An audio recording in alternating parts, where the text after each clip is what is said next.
Stefan sat in the lobby of the university, leafing through his social media feed. He wanted to rest after a hard day, but his classmates didn't bother him. Jacob came over and sat next to him. "What are you doing?" he asked. "Nothing," Stefan answered honestly, turning off his phone. "What do you want?"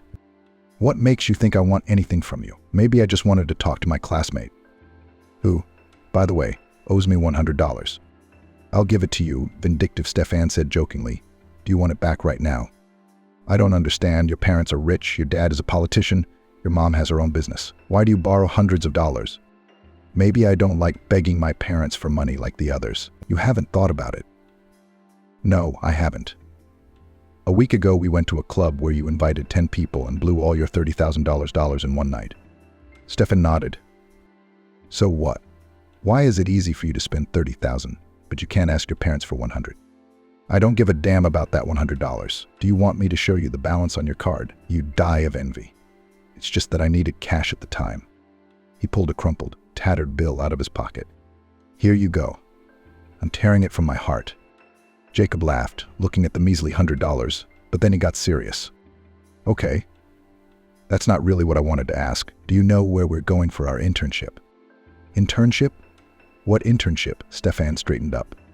"Were you asleep?" "Stefan Alexander said a week ago that there would be an internship, but he didn't say where. I have to tell my parents where I'm going. They're worried." "Oh, come on. Do you even remember what department you're in?" "The names and their substitutions have been saved." Jacob laughed. "Or were you hoping to get an internship at school while studying geology?" Stefan was silent, pondering the information. He had almost skipped last week because he had things to do at home. If you could call it chores, he'd been playing a computer game he'd downloaded from the internet all week and had only managed to finish it in 4 sleepless nights. "And I seem to have missed the point," he replied. "No need to worry. We'll be told soon. We'll go somewhere, write something in our diary and leave. Don't worry, we won't be digging up tombs like Lara Croft." "That's right, archaeologists will do that, who, by the way, have already left for the mountains, and we're still stuck here, even though it's June in 2 days. Stop whining, calm down. I'm sure they'll tell us soon. What do you care? I'm going to have to leave Rose in Washington, but only for 3 months." Stefan rolled his eyes. His friend's concern was annoying. "She still has to survive a year without you when you're in the army. 3 months is nothing compared to a year." "Who told you I didn't get out of the army? My parents have connections, they'll work something out. They're not as rich as you, but they'll do anything for me. Let's go to philosophy, or that old man will throw us out of the window." "Why do we need philosophy?" Stefan asked, getting up from the sofa. "It's a completely useless subject. I want to pass it. I've graduated. I've got a year left. We can get through it. And then the dream job. Names and their replacements. Platon Sergeyevich, Professor Sidney. Roman, Stephen. Ilya, Jacob. Victor is Stefan." Stefan grinned.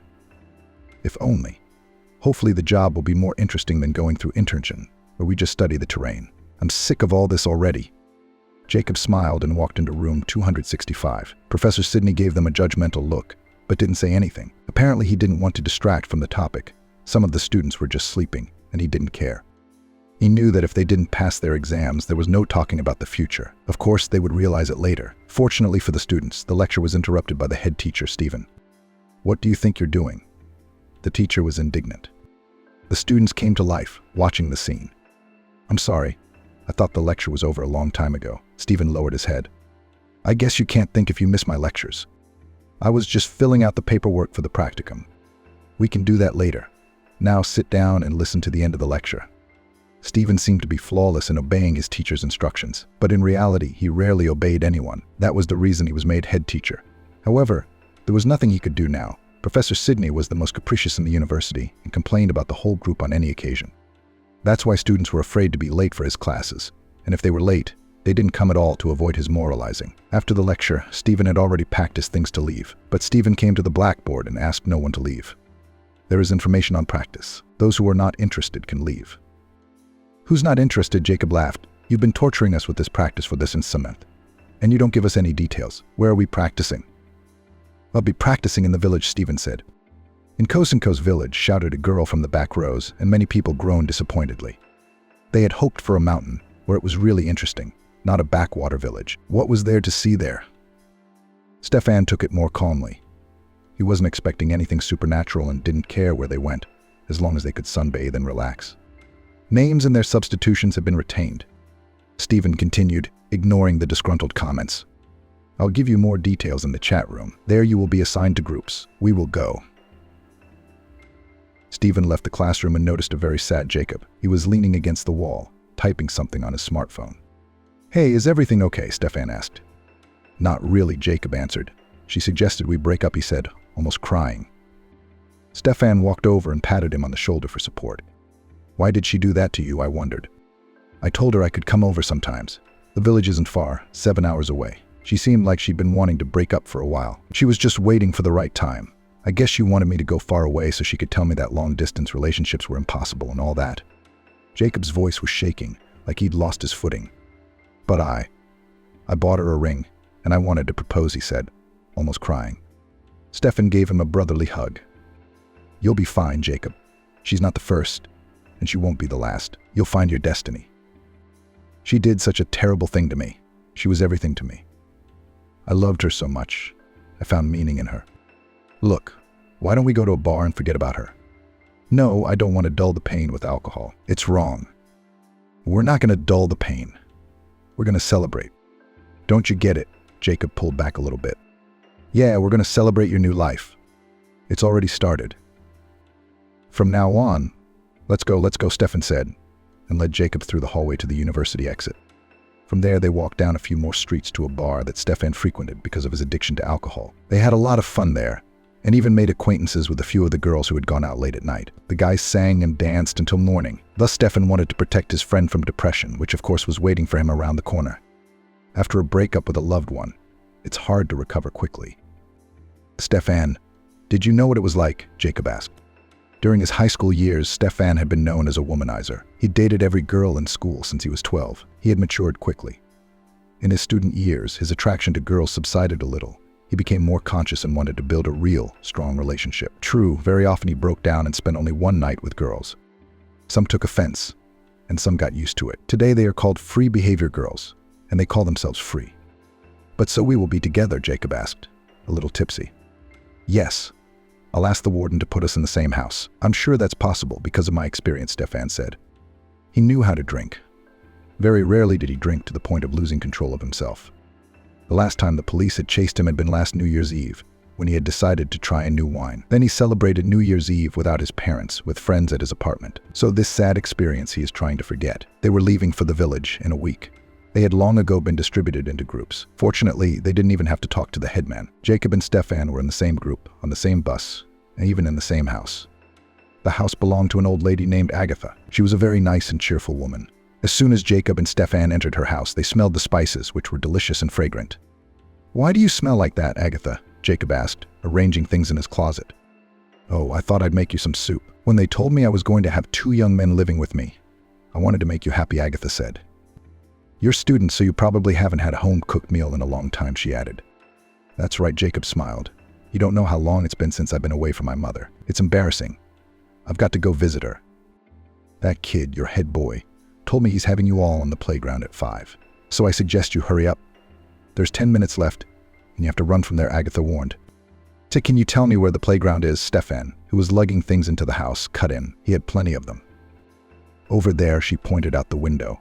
Go all the way to the center of the village, and you'll see there we have a monument to Pushkin. Igor Stepanovich made it the year before last and died. May he rest in peace.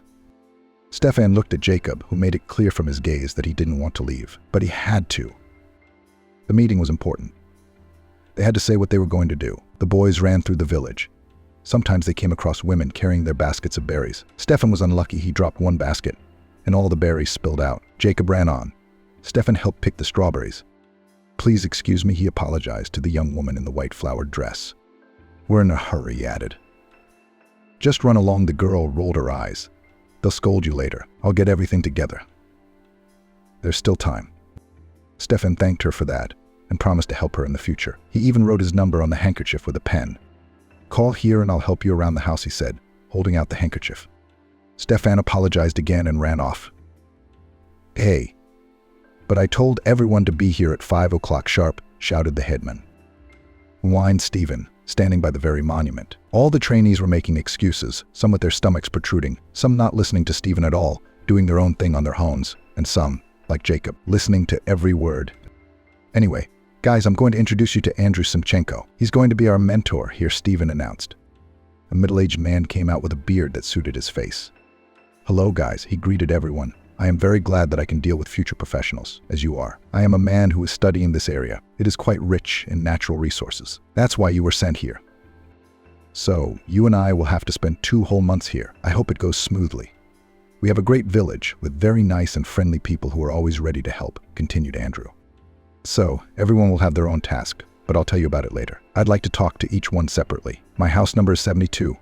Please remember, there you will have to come tomorrow morning and sign up for practical assignments. Once again, everyone here will have a mission. There is a lot of work, and it is interesting, explained the mentor. What about the weekend? Someone in the crowd asked. You can get away from here for the weekend. But of course, laughed Andrew, we do not keep you here. You are not in the army or in prison. But I want to warn you that transportation here is rare. You should always keep an eye on the schedule. I understand, they all answered in unison. Stefan stood aside and lit a cigarette. He took a deep drag while the others were leaving, and Jacob called out to him. Home at night. It's getting dark, he said. Have you seen the girl in the white dress? Stefan asked. I dropped her basket of berries. I'm a little embarrassed, Stefan admitted. You're embarrassed? Jacob couldn't believe his ears. Yes, I'd rather the moon fall to earth than hear you say that. It's really not very nice. Do you know where we can find her? Let's go to Grandma Agatha's. I'm sure she knows it. She also has a recipe for a delicious soup that I want to try. Stefan agreed to ask their hostess about the girl, and they went to the house. It's beautiful here, Stefan said after some observations. They didn't put us here for nothing. I think it's going to be a great summer. Have you become a little enthusiastic? On the bus, your face was blacker than a cloud. What's wrong? Jacob asked. Yeah, I was worried it would be a bad place, but here it is. I wanted to stay here and live. It's different in the city, Stefan said. They reached the right house and went inside. Plates of delicious soup were already on the table. Grandmother Agatha kindly invited them to the table and sat down with them. Grandma, this is the best thing I've ever eaten in my life, Jacob marveled. I like it very much, too. Stefan tried to compliment her, but it didn't come out very well. He hated soup, but he didn't want to offend the old woman. She was trying so hard. And Grandma Agatha, do you know a girl who lives a few streets away from your house? She was wearing a white dress today. Looked to be 18 years old. Maybe a little older, Stefan started the conversation. Was it Vasilisa? Agatha asked. She likes to wear dresses. She even goes to the forest in a dress. And then they complain that mosquitoes bite. Everyone tries to cover her body, and she gets more and more naked. Is that even true? Jacob laughed. You can't wear a fur coat. In the village, those dresses wear out quickly, and she loves them, Agatha said. Are you sure we're talking about the same girl? Stefan hesitated. She is the only strange one here. The other girls understand and dress simply, but this one looks like she's going to a fashion show. Sometimes she even milks cows in such dresses. Can you imagine? Agatha continued. Why do you even ask about her? Have you met her already? No, I was just in a hurry. I knocked her down, and she was walking with a basket of berries. Everything fell apart. I didn't even have time to help, Stefan admitted. Oh, come on. Agatha calmed him down. If you want to apologize, you can bring her my cabbage pies tomorrow. Kate? And they're so good. I'd love to try some, Jacob drooled. Don't worry, you'll make it, Agatha laughed. Now, young men, I think we should all go to bed. It's been a long day, especially for you, on the road. How many hours have you been on the road? Jacob helped her clean up and wash the dishes. The boys thanked Agatha for a good, hearty dinner and went to their room. There were 2 twin beds. They looked firm, but they were soft as clouds. But Stefan still couldn't sleep. The sleepiness seemed to fade away as soon as he touched his body to the bed. Even though he got up at 6 a.m., he couldn't fall asleep. Why are you tossing and turning? Asked his friend, who apparently couldn't sleep either. I can't stop thinking, Stefan complained. Something won't let go. It's bothering me. Is it because of Kate? Jacob asked. Maybe. I don't know why I remember her that way. I'm just really worried. And then there's the thing with the dress. What if I stained it? What if her parents punish her? She's not a child. Agatha said she always wears dresses like that. Tomorrow you'll go apologize. It's no big deal, Jacob reassured him. You're right, but I still feel uneasy. Count sheep, and you'll be tired in no time, Jacob said. If you give your brain a reason to be lazy, it will shut down. Stefan followed his friend's advice, but it didn't work. He didn't fall asleep until morning, when the roosters were already crowing. The early riser gets up early. Agatha woke them by opening the light curtains. As soon as the sunlight touched Stefan's face, he opened his eyes and squinted. Agatha, Jacob complained, trying to shield himself from the sun with the blanket, but please let me sleep some more. You didn't come here to sleep, you came here to work, so get in the kitchen. You've got a lot of work to do.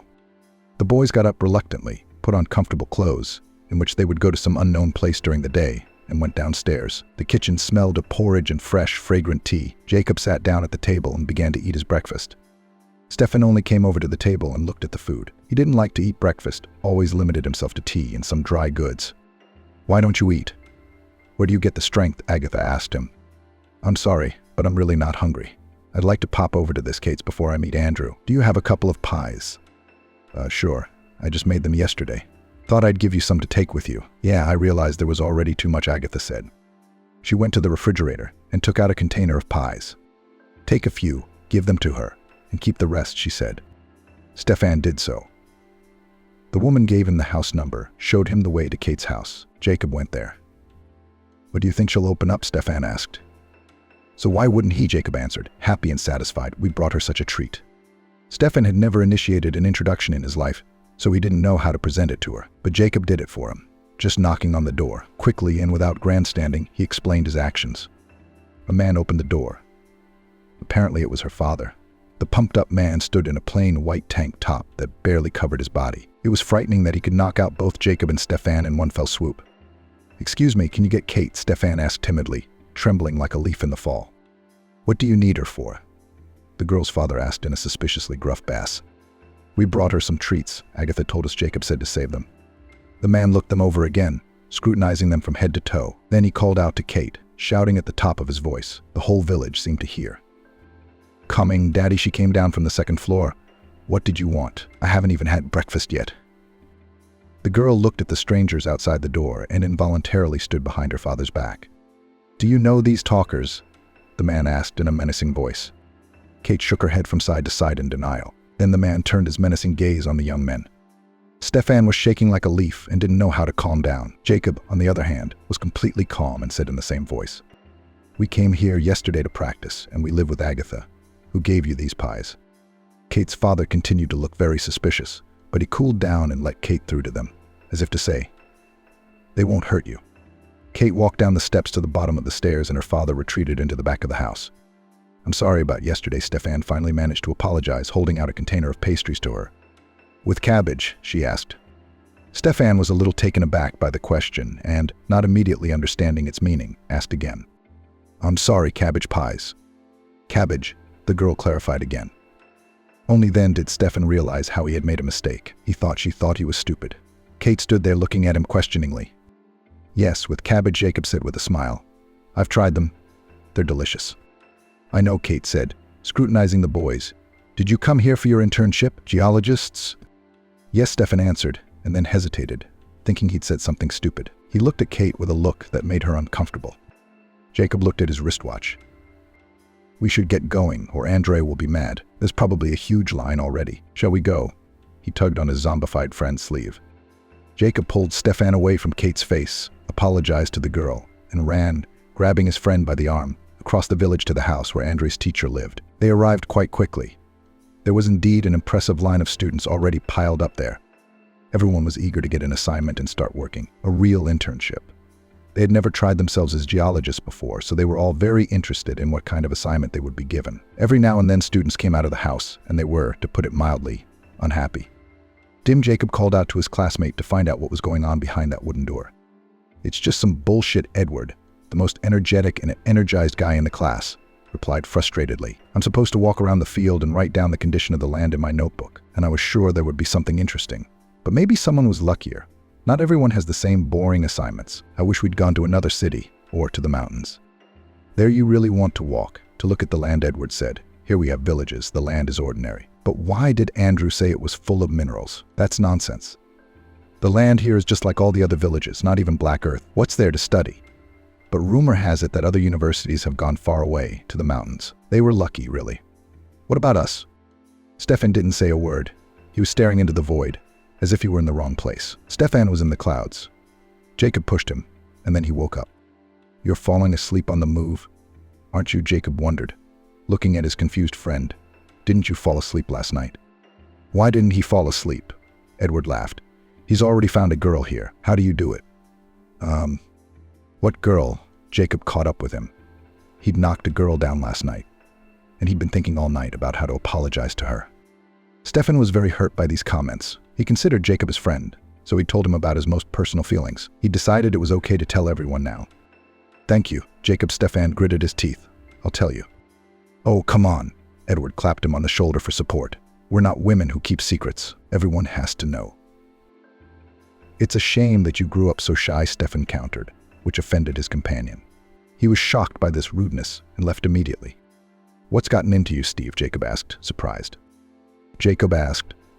"Edward wasn't a stranger, but he wasn't close to me. But I'm sorry, I was talking. I didn't realize you were so." "Why are you so worried about this?" Stefan interrupted him. "How can I consider you a close friend?" Jacob didn't have time to answer. He was called to see Andrew Semchenko. He was too busy staring and didn't notice that the line had dispersed. Jacob left the office as sad as everyone else. "Go on. You'll probably get the same assignments," he said to Stefan, and stopped in front of the house to wait for his friend. Stefan walked into Andrew's office. It was an ordinary country house. Everyone in the village had one. Nothing special. "So, Stefan Tushenko," Andrew asked him, glancing at the documents, then at him. "That's right," answered Stefan, not in the mood after what had happened. "Do you have any other hobbies besides your studies?" Andrew began to ask him the usual questions. "Well, wrestling. I can play the guitar." "Oh, great." The man's eyes lit up. "We have here every weekend or festivals. Can you play at one of them?" "Thanks, but I'd rather not. I'm not used to working for free." Stefan grinned wickedly. Andrew twitched his eyebrow in a sign of incomprehension. "So you work as a musician?" he clarified. "You could put it this way. I don't have a band, just a street musician. I make a good profit very often." "And the document says that your parents," began Andrew. "And what does this have to do with my parents?" Stefan interrupted him. "I just wanted to know if you will go to them on weekends or still stay here." "How will it go? I guess I'll go sometime, but I'll mostly hang out here." "That's great. For people like you. I'll have an interesting job," answered Stefan Rybachenko sarcastically. "Hopefully, it will be necessary to walk around the field and write everything in a diary." "No," said Andrew, "although there will be such work too. There are a lot of fields here, which will have to be thoroughly studied, especially the soil for the content of various fossils. But there is something more interesting. I think you'll like it." Stefan tensed.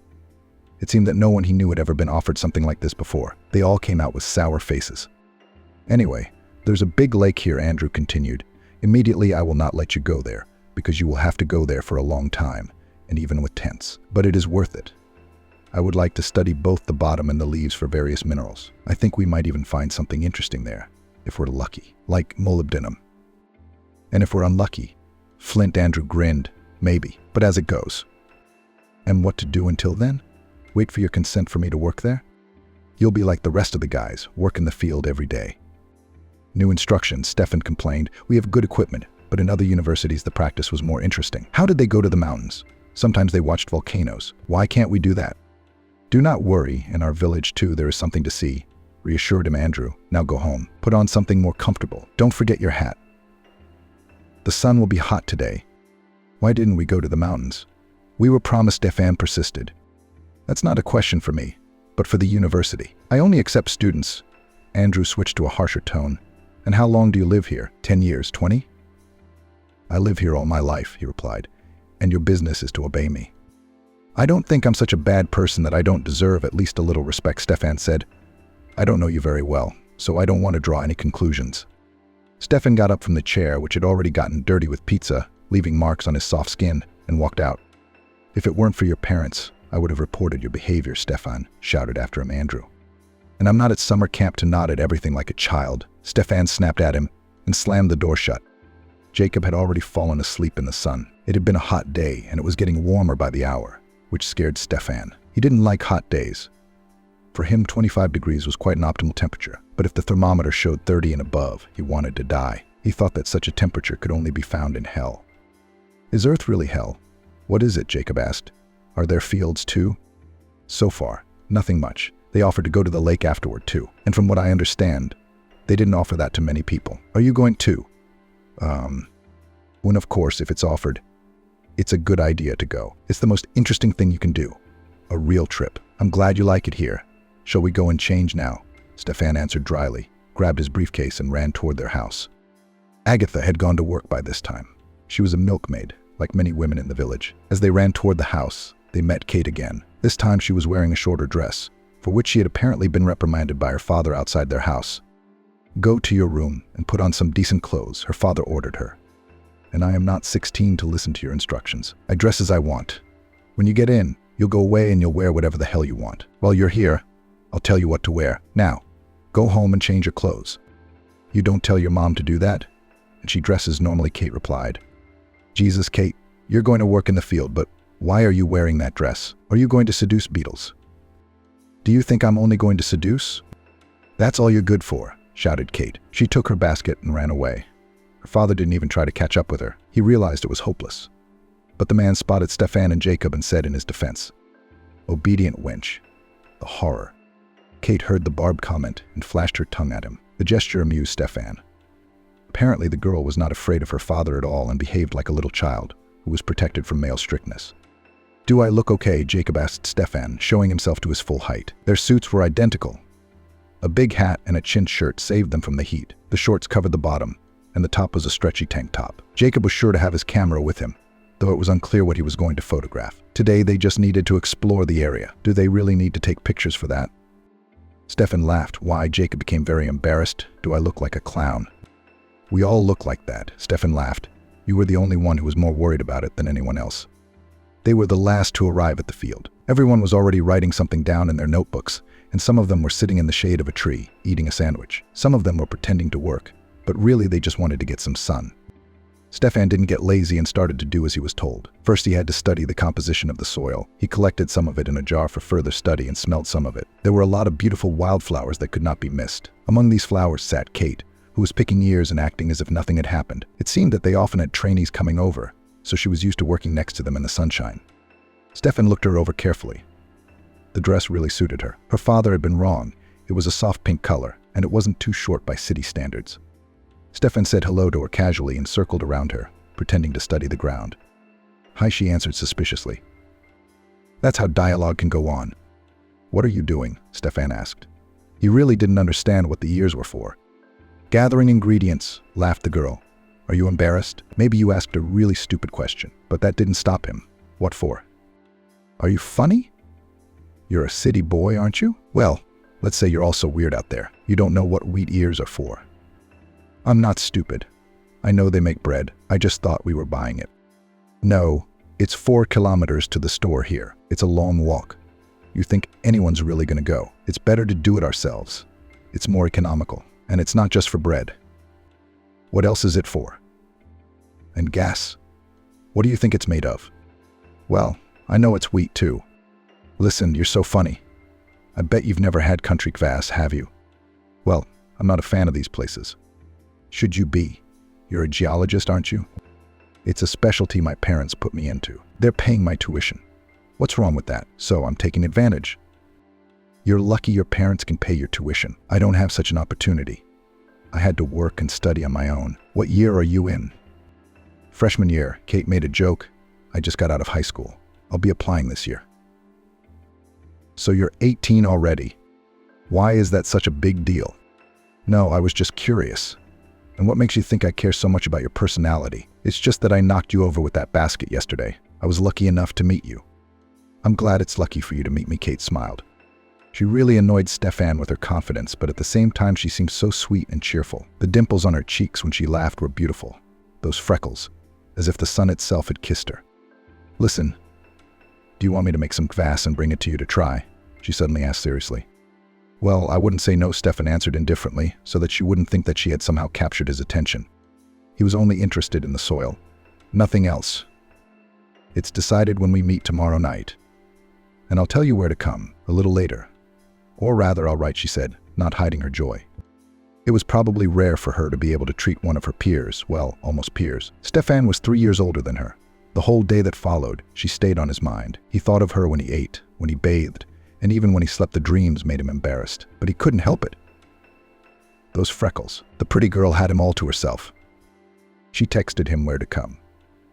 At about 6:00 p.m., he barely found the right courtyard from which he had to run a few meters to find the tree under which she hid. "Does your father know?" Stefan asked her. "Oh, what does that father know? He still doesn't even know how to use a telephone," Kate laughed. holding a bottle of brown liquid in her hand. It was kvass. Stefan sat down next to her. It was surprisingly beautiful here. From this hill, there was a view of the whole village. "Are you going to try it?" Kate nodded. Then the girl opened the bottle and handed it to him. He took a couple of sips and liked it very much. He wanted to drink the whole thing, but he felt it wouldn't be nice. Not the way his parents had taught him. "So, you're a geologist then," Kate began. "There's plenty of people like you around here." "Did you pay attention to me?" Stefan smiled. But you're a pretty handsome guy." Kate looked at him. "I liked you from the moment I met you, when you pushed me to the ground. But that was an accident. Our meeting was an accident too. But where did it lead? Are you a straight shooter? Always so open about your feelings? Where have I ever told you how I feel? You just said you liked me. So what? Like me as a person or stupid? Or are you hoping for romance?" "I don't know," Stefan said, confused. "I guess I seem like a promiscuous girl, but I'm not. I'm reserved in such matters, but I'm not very traditional. I want to live life to the fullest and not think about anyone or anything." "Are you going to go to the city?" Stefan asked. "I wish I could," Kate shrugged. "I'm helping my parents here this summer. Then I'll leave. If I get in, of course. I'm not really a fan of the city. It's always so dirty, and I can't breathe. But there's a lot of opportunities. Lots of opportunities. I'll put up with the polluted air to fulfill my dreams." "Don't you think it's too naive to think that all your dreams will come true?" Stefan asked melancholically. "It's only in fairy tales. Real life is cruel. I'm sure I'll find my destiny, fulfill my dreams with him, and then go somewhere in the mountains or on the sea." "In Siberia," Kate said dreamily. "It's beautiful. We could build a house ourselves." "Suddenly I want to," Stefan joined in. "I haven't decided where I want to go. I don't want to live in the city. I want to study first, then find my soulmate and move away." "And what kind of person would that person be?" Stefan grinned. "Like me." Kate nudged him in the side, laughing. "What if you're my destiny?" "It's unlikely. We're too different." Stefan shook his head. That seemed to offend Kate, because she assumed a sitting position. "And what's the difference? You live in the country. I live in the city. I have strict, well-to-do, oppressive parents. You have them nice and sweet and poor," she added caustically. "And that's the only thing stopping us." She brought her face very close to Stefan's. He smelled lavender and other flowers. She was so close. "Kiss me?" Kate asked suddenly. Stefan didn't need to be asked twice. He kissed her very gently, but passionately. It seemed like they had only known each other for a couple of days, but it seemed that they had already gone through fire and water to eternity. They were overwhelmed by love, but they had no idea what the end would be. At first they met in secret from Samuel, Kate's father. The girl said that if he found out, she would be in big trouble. However, soon it was very difficult for them to hide their relationship. Stefan often came to visit them, and obviously not because of friendship with Kate. So soon Samuel realized everything. But Samuel wasn't angry and even approved of their relationship after he found out about Stefan's parents. Every father wants to marry off his daughter, and preferably the marriage should bring both her and him something of financial value. So Samuel even encouraged them to meet. In August, Stefan and Jacob went camping with some of the other students, and Kate stayed in the village. There, the boys finally got down to real work. They searched the water for various fossils that could bring them a lot of preferential treatment in the future. Of course, they didn't find gold, or even molybdenum. Stefan even thought that Andrew had said that just to lure them there. But even in the absence of various precious metals, the students had a great time, and it was the best one they'd had all summer. It's worth mentioning Jacob too. His personal life was also taking shape here, but not as quickly as Stefan's. Jacob was able to have an affair with his classmate Rose. "It turned out she'd liked me all those years ago, but she'd been afraid to admit it," Jacob said, lying on his bed. "To be honest, I'm still in shock that I have a girlfriend." "Are you really serious about her?" He laughed. Stefan was silent. He didn't know the answer to this question, and he had been agonizing for a long time. Was it really serious? After all, once the summer was over, he would be leaving this place for good. It wasn't certain that Kate would go with him, especially since her father was against her going to New York. He kept saying it was a city for rich people who would eat her up. Would August 31st be the end of their love? "Why don't you say something?" Jacob asked. "Seriously," Stefan grumbled, though he didn't believe it himself. "So you're going to marry her?" Jacob persisted. "Look, it's none of your business." "Okay, you think I'm going to tell anyone? Come on. It's been months. I'm not telling anybody anything. In fact, I tell you everything. For instance, I want to propose to Trixie. Not now, though, but in a year or two." "When? What makes you think I'm going to propose?" "Stefan and I haven't been dating long either," Jacob laughed. "It's just that you two look like you've been married for years. I think you two are perfect for each other, and I've never seen you so happy." Those last words gave Stefan hope. Maybe it really wasn't that bad. He was crazy about Kate. And she loved him too. And love knows no barriers, and no amount of money can stop it. You think she loves me? Do you? Stefan asked. Of course she does. You should see the way you two look at each other. She's devouring you with her eyes, Jacob assured me. It's August, Stefan said absently. She still doesn't know whether to go to City University or stay here. If she's smart, she'll choose the first option. Who wants to bury their life in the country? You're right, Jacob agreed. But he was wrong in his judgment. Kate had no desire to give up her life here. She didn't want to leave her aging father and her sick mother. That's it. Are you saying that this is the end? Stefan almost cried when they said goodbye before he left. The end? It's a new beginning, Kate said with a sad smile. We'll meet again someday. But it won't be the same, right? Will you have a wife? I'll have a husband, maybe. But these fond memories will stay with me forever. I'll remember you. I'll remember you, too, Stefan said softly, and kissed his girlfriend one last time. I love you. Remember that he said through his tears. Jacob was already calling him to the bus. Stefan couldn't let go of his beloved's hands.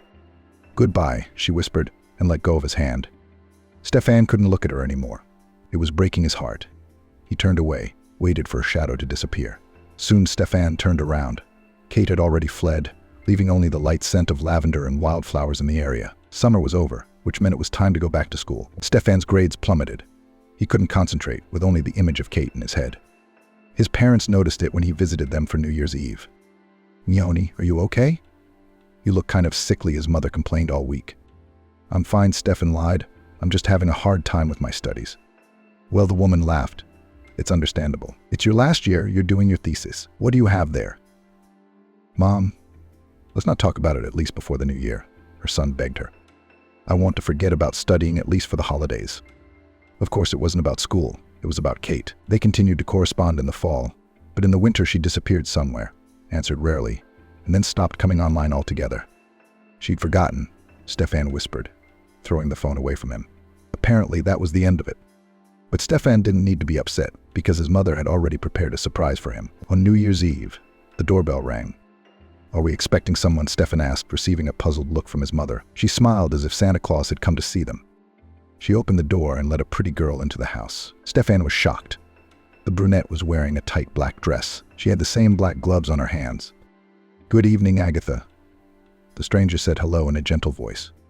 Her father, who was sitting at the table with Stefan at the time, was not the least bit shocked. It seemed to Stefan that he was the only one unaware of what was happening.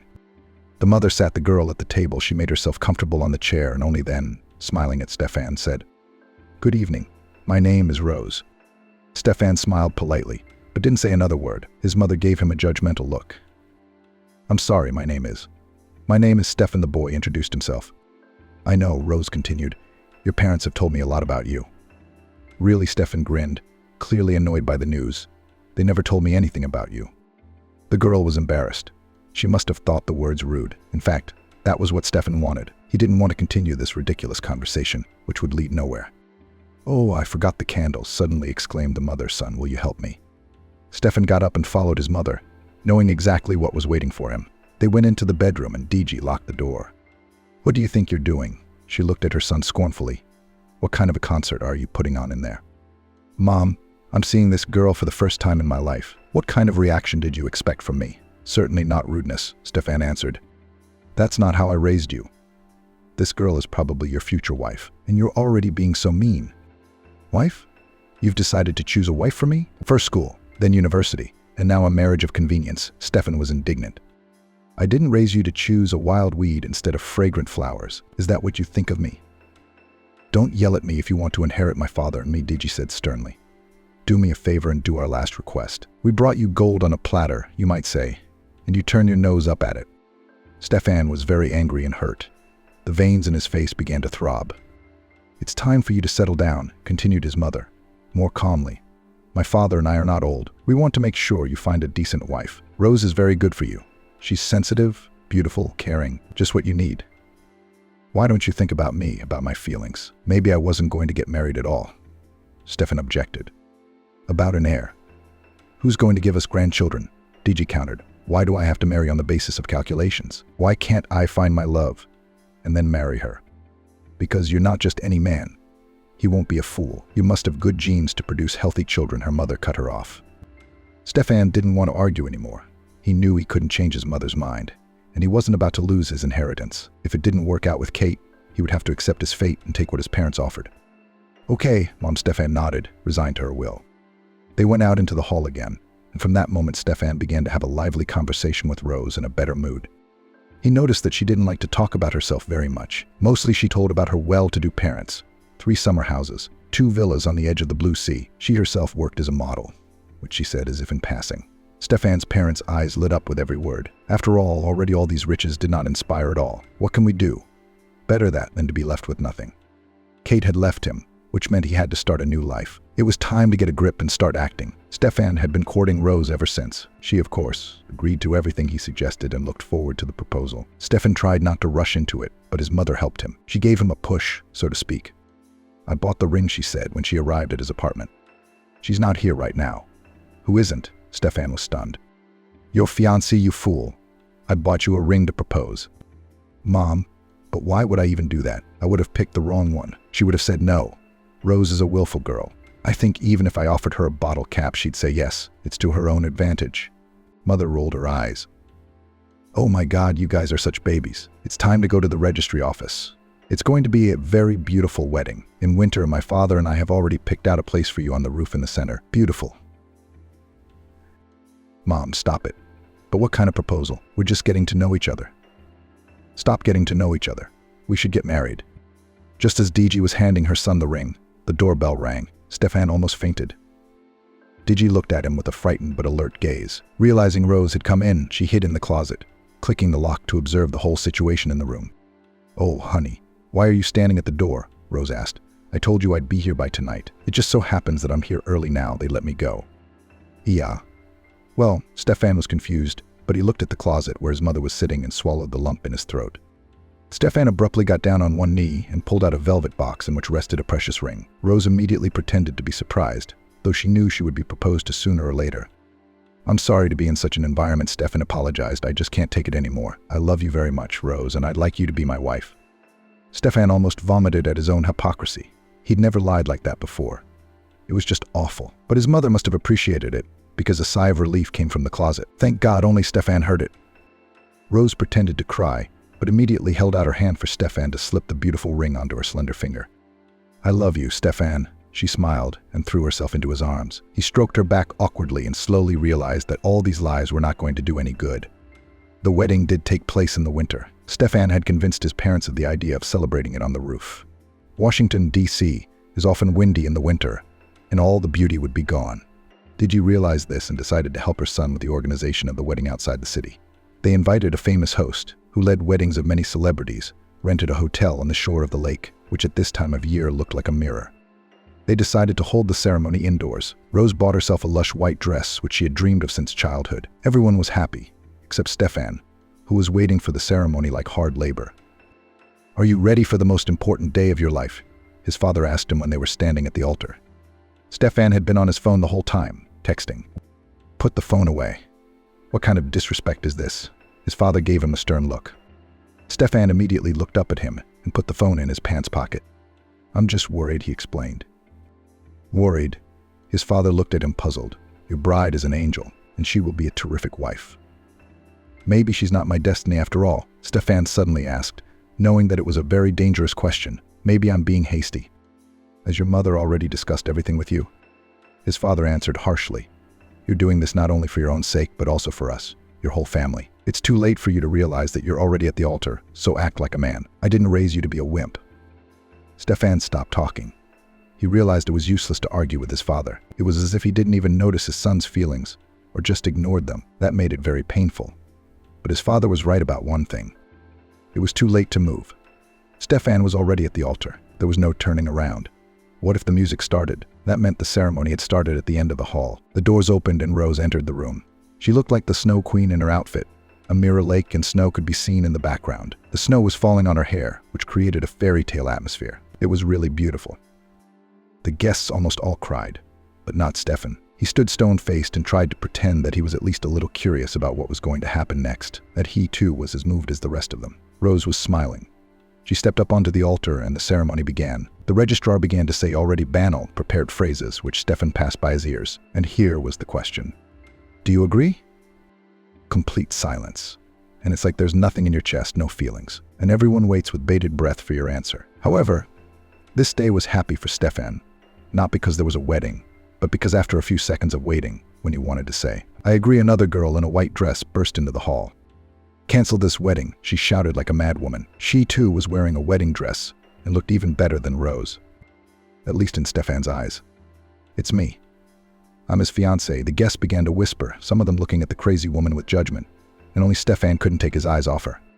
Rose panicked. "Stefan, who is that? What's this all about?" She came closer to him and asked. But Stefan couldn't answer that question because he didn't know the answer himself, and the crazy bride kept coming closer and closer to the altar. Rose was already nervous because she realized that the wedding was hopelessly ruined. Unbeknownst to anyone, the girl stepped closer, taking off her veil. Stefan was sure it was her and wasn't even surprised. Kate was standing in front of him, smiling, her pearly teeth showing. "Missed you," she whispered in his ear so no one would hear. She whispered something else that immediately undermined Stefan's desire to marry Rose, even for money. Kate took his hand, leading him toward the exit. He didn't resist, knowing that now everything would change forever. The best day of his life, indeed. "Dad," DG screamed hysterically at her son Rose, running up to him. "What does all this mean? What's going on?" "I don't know, but we'll figure it out for sure." Rose's dad looked at Stefan's father with a murderous look. "I won't let you get hurt, my girl. Let's get out of here." "Stop!" Andrew caught up with them. "You've got it all wrong. Surely there must be some explanation."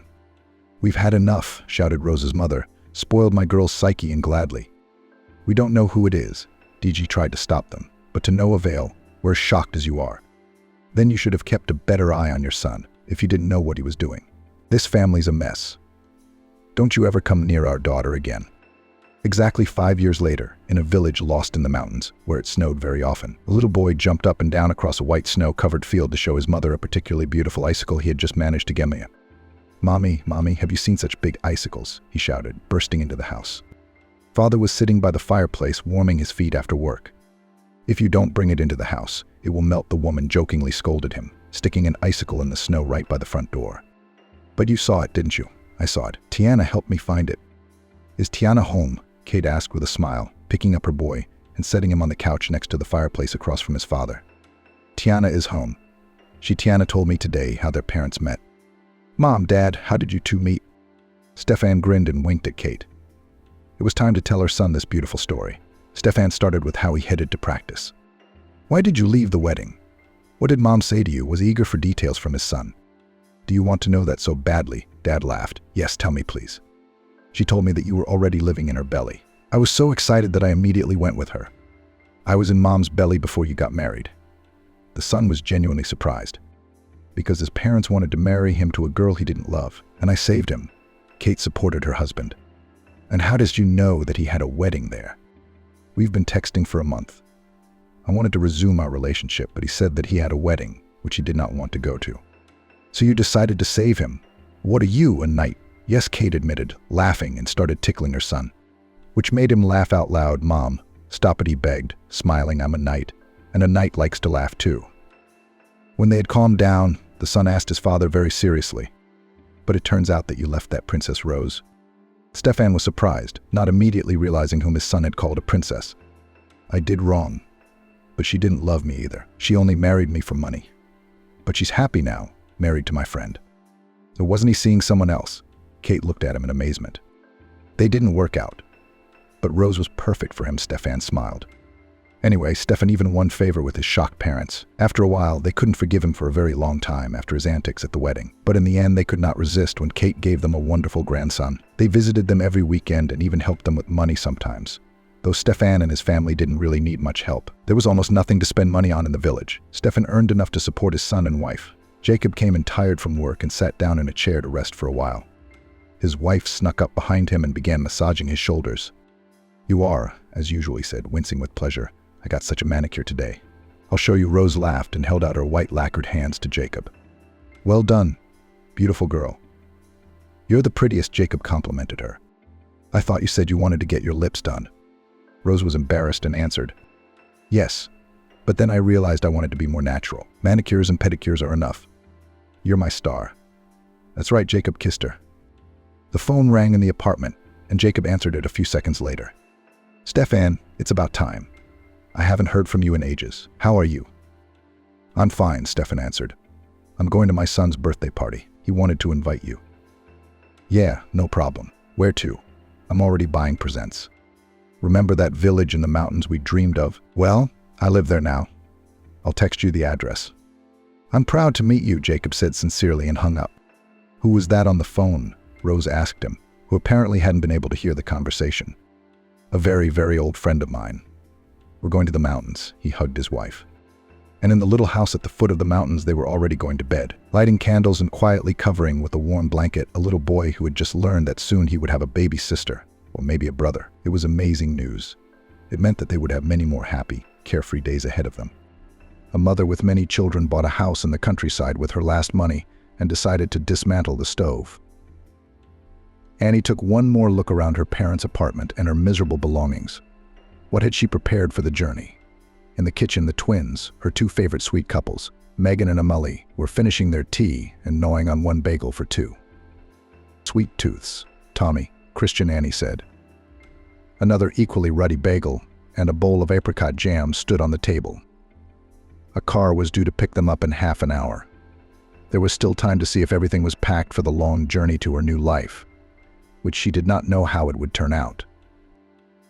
The woman sat down heavily on a small stool in the hallway, sighed, tried to pull her thoughts together so she wouldn't cry. Not to wind snot on her fist. She didn't like weaklings. And here you're going to go. She wanted to sob in her voice to the bone. 30 years down the drain. Childhood, youth, father and mother, her late husband. Did it all happen within the walls of this house? The apartment was dejectedly silent. Only on the landing the old elevator farted like an owl, whether it was taking someone up or taking them down. Annie would never have sold her parents' inheritance if it hadn't been for fateful circumstances. Everything in life must be paid for, including insanely passionate love. That's fate, and billed her now at the full rate. Their home in a quiet neighborhood on the outskirts of Los Angeles got Annie's parents honorably after hard work at the candy factory. The girl's father was an adjuster of production lines. It was thanks to his bright head on the conveyor belt smoothly rolled all these lush cakes, dressed with chocolate icing, beckoned sugar-colored marmalades. To the mother, sweet treasures a little later got to the packaging. The workers put the fragile products into colorful boxes marked "Made in the oldest candy factory in the USA." The soul rejoices without a premium. And if they also give a bonus, so in general, here it is, simple happiness. In stores, the goods flew off the shelves across the country, boxes of products dispersed, giving the staff of the confectionery factory indecent salaries by those standards to receive, and social benefits to enjoy. So the masters of tasty business got this 2-room apartment. They furnished it with new furniture, a sofa, a TV set, a couple of armchairs, a floor lamp, a sideboard, crystal. This is in the living room, and in the bedroom, where the three of us slept for a long time, until Annie finally grew up and moved into the hall, put 3 beds. We have girls like the 3 bears in a fairy tale, Dad joked. The biggest bed for Papa Bear, the smaller one for Mama Bear, and the baby for their bear cub. Annie envisioned this picture and burst into a long, happy laugh. At that time, because of her young age, she did not think about why her parents slept in separate beds. There was already an irreversible distress living in the family. But at that time, Annie had little understanding of what was going on. They were endlessly happy. It seemed to the 3 of them that it could not be otherwise. Annie's mother was not allowed to have children in the sense of giving birth on her own. But she wanted a child so badly that she took the risk. Annie was born, and Isabella herself underwent a complicated operation after the birth. They didn't leave anything inside the childbearing chamber. Daddy tolerated for a long time honest wife. Even close relations with her husband were not recommended. And then, as if off the chain, could not miss a single skirt. Hunger flew out of the secret gut, like a cork from a bottle of champagne. Christian had been a model family man before the birth of his daughter, and afterwards he made a conscientious effort not to distance himself from his wife. But the male nature was stronger than all the vows made to himself. The first affair, Christian started on the side, released the genie on the loose. Now he wanted more and more adventures, more emotions and victories. Isabella was not in the clouds. She did not press her lips when she first found traces of lipstick on the collar of her husband's shirt. Isabella didn't faint from the perpetual swarm of feminine odors now always surrounding Christian. When he returned to the home in the late afternoon, it came as no shock to her when she realized her husband had been hit on in earnest by another woman. He even stopped going to the movies in the park with Annie, her daughter. On weekends, he'd come back late at night, spending long hours furiously scrubbing his tracks in the bathroom. Then he could spend hours on the balcony smoking one cigarette after another, agonizing. Isabella knew Christian was making a choice, and she sensed it would not be in her favor. The difficult conversation took place in the midst of spring. Birds were chirping outside the window and lilacs were fragrant in the yard. The fragrance wafted insistently through the open window into the kitchen, where Christian was explaining himself to Isabella. "I've met another woman, and it's stronger than I am. I don't live, I don't breathe, I don't exist if she's not around for even a few hours. I'll pay child support. But I can't go on living in this house, away from my beloved." Christian's things are packed. While Annie was in class, Isabella realized her husband had endured 8 whole years in a cold bed. His manhood was also short. Everything was inevitable from the time when she was made an inferior woman after childbirth. Surprisingly, there were no tears and wailing. She was too tired of feeling guilty. And she also knew something about herself put her again before the choice of having a daughter or a husband. She would choose a daughter again. A couple of months later, Isabella learned that Christian and his new wife had left for a shift in Norilsk. There, their traces were quickly lost under the snowdrifts. It was only 300 kilometers to the Arctic Circle. Christian kept his promise. He transferred the money to Annie accurately and on time. By the first day of each month, Isabella and her daughter were living together. But strangely enough, it was hardly noticed that now there were only girls in the house. Annie unequivocally took her mother's side in the divorce. "Mama, I'll always be there for you," she said seriously, as if she were an adult. "Men sometimes go off to other women. It's their nature." Isabella laughed heartily, hugged her budding daughter, and replied, "Someday, my good one, you will meet your man, your soul mate, and change your ironic attitude to the male sex. We will discuss this topic many times." Isabella was right on the money. Annie went from a little girl at 15 to a total beauty. You can sit down and paint a picture of her now. Light, slender, with big blue eyes, smooth long hair the color of coal anthracite, feminine, early formed figure. Classmates pelted her with notes with invitations to the movies or disco. But the heart of the young beauty was suddenly occupied. In the next doorway of their house lived a little swagger, but very handsome guy named Robert. The kind of guy that women of all ages turn around and cast languid glances at. Robert was ironic and cocky, superbly built, with a masculine brutality in his demeanor and gaze. What eyes there were seemed not to notice beside him. At the same time, past the female sex, he somehow passed indifferently. Dates did not impose. The thresholds of the house did not dwell. He worked as a lawyer in one of the Moscow law offices, dealt mainly with civil cases. And yet there was something subtly slippery, murky about him. Isabella could not even explain to herself why her heart was so tight when she caught her now 17-year-old daughter on duty at the window. Annie didn't even immediately realize that her mother was already there, and she was also looking at Robert, strolling toward her brand new foreign car. This young man was born with a golden spoon in his mouth. Dad is a diplomat, Mom is a theater actress. His parents were public figures in Moscow. They occupied a whole floor in their house, having bought and renovated 2 adjacent apartments at once. Not housing, but chalets in a quiet green neighborhood of the capital. The woman then thought, God, but why Isabella liked him? There is something about him that makes me suspicious, but I can't understand what it is. Matthew was 10 years older than Isabella. Between them lay a deep chasm of his life experience, his high school diploma, the beginning of his career, and her girlish naivete and purity as a 10th grade graduate. No miracle can happen. And that's great, thought Amelie to herself. He'll never pay attention to a girl. I mean, how many local and foreign girls have been hunting him? All of them have passed him by. He did. He stopped suddenly as Amelie and Annie were running, laden with groceries from the grocery store. He gallantly opened the door for them. He glanced at Isabella appraisingly, hummed something to himself, and the tray girl was stunned by his presence, frozen in front of the steps like a statue, while Amelie almost poked her in the back with her nose. And there's Matthew, that young man from the other Isabella, Amelie thought. Not his type. He'll break her heart. You won't know what hit you. Her daughter was embarrassed, but came to her senses quickly. "I love him, Mom. I love him so much that I won't even listen to you this time. If he calls me to follow him anywhere, I'll go. I won't hesitate. These seconds are my choice. You'll have to accept that." A true daughter of her father, Amelie thought immediately. He, too, had fallen madly in love and refused to compromise. At least my inexperienced girl did not get into some unpleasant story with her unearthly love.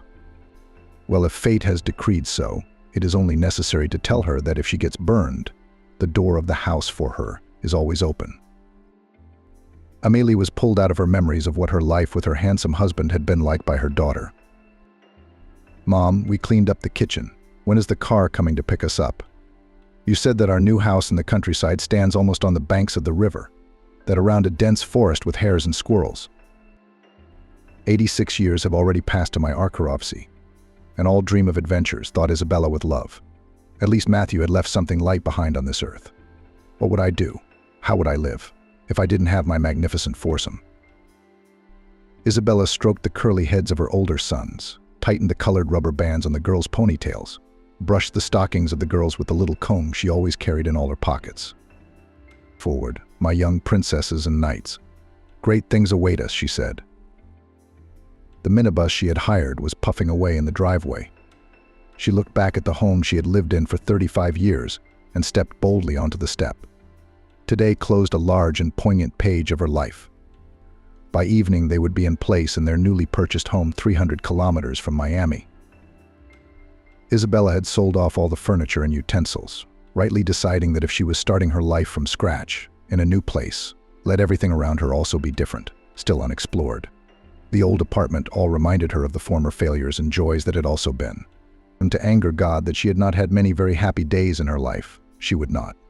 It would be quite unfair to fate evil. Presents in the form of bright universes of celestial life did send her. Isabella leaned back gracefully on the soft, comfortable back of the seat in the minibus, and again, indulging in memories, the twins chattered about something of their own in the back. For a while, she even forgot about the tragic events of the last 2 years and went back there, far away, to their amazing romance with Matthew. The first guy in their yard was waiting for her at the driveway the very next day, twirling his car keys on his finger and smiling his unimaginable smile. It was for her, Isabella. As she walked away from the driveway, he rushed to the back seat and pulled out a luxurious bouquet of delicate maroon roses with some beautiful pink veins. "Your name is Isabella, isn't it, neighbor girl?" He touched her hand with his fingers, and Isabella felt as if her skin was burned in that spot. "Isa Bella," the girl answered, stammering. "And you are?" She asked this stupid question, realizing perfectly well that he knew that she knew his name. Matthew smiled his charming smile once more and suddenly proposed. "How about I show you my town? The one I'm crazy about. The one I know so well. The one that every other Miami resident sometimes never gets to visit in a lifetime." Isabella swallowed her saliva and answered guiltily. "There's no way I can do that right now. I'm going to school for a physics tutorial. We have a final exam in a week." Matthew didn't raise an eyebrow, slipped the impossibly beautiful roses into her hands and replied, "Then we'll postpone our date until after your final exams." He jumped into the front seat, deftly squeezing himself between the steering wheel and the back of the car seat. The engine rumbled softly like a contented March cat, and the car disappeared in a flash. Only Isabella remained standing in the yard, agonizingly trying to make a decision to go to the consultation directly with a gorgeous bouquet of roses and be on time, or to return home and put the bouquet in the most expensive vase of set crystal, but be late. In an argument with myself, the third solution was chosen. Her face was burning like a fire from the surge of impressions and emotions. It was unthinkable to show up at school like this, and there was no one at home right now. Having decided that she would ask her friend about the questions and answers discussed with the teacher at school, Isabella rushed home and spent almost 2 hours alone admiring her first flowers from a man. Then there were so many more dizzying things to come. Matthew did not like to walk around the city on foot, but he drove her around Miami endless times.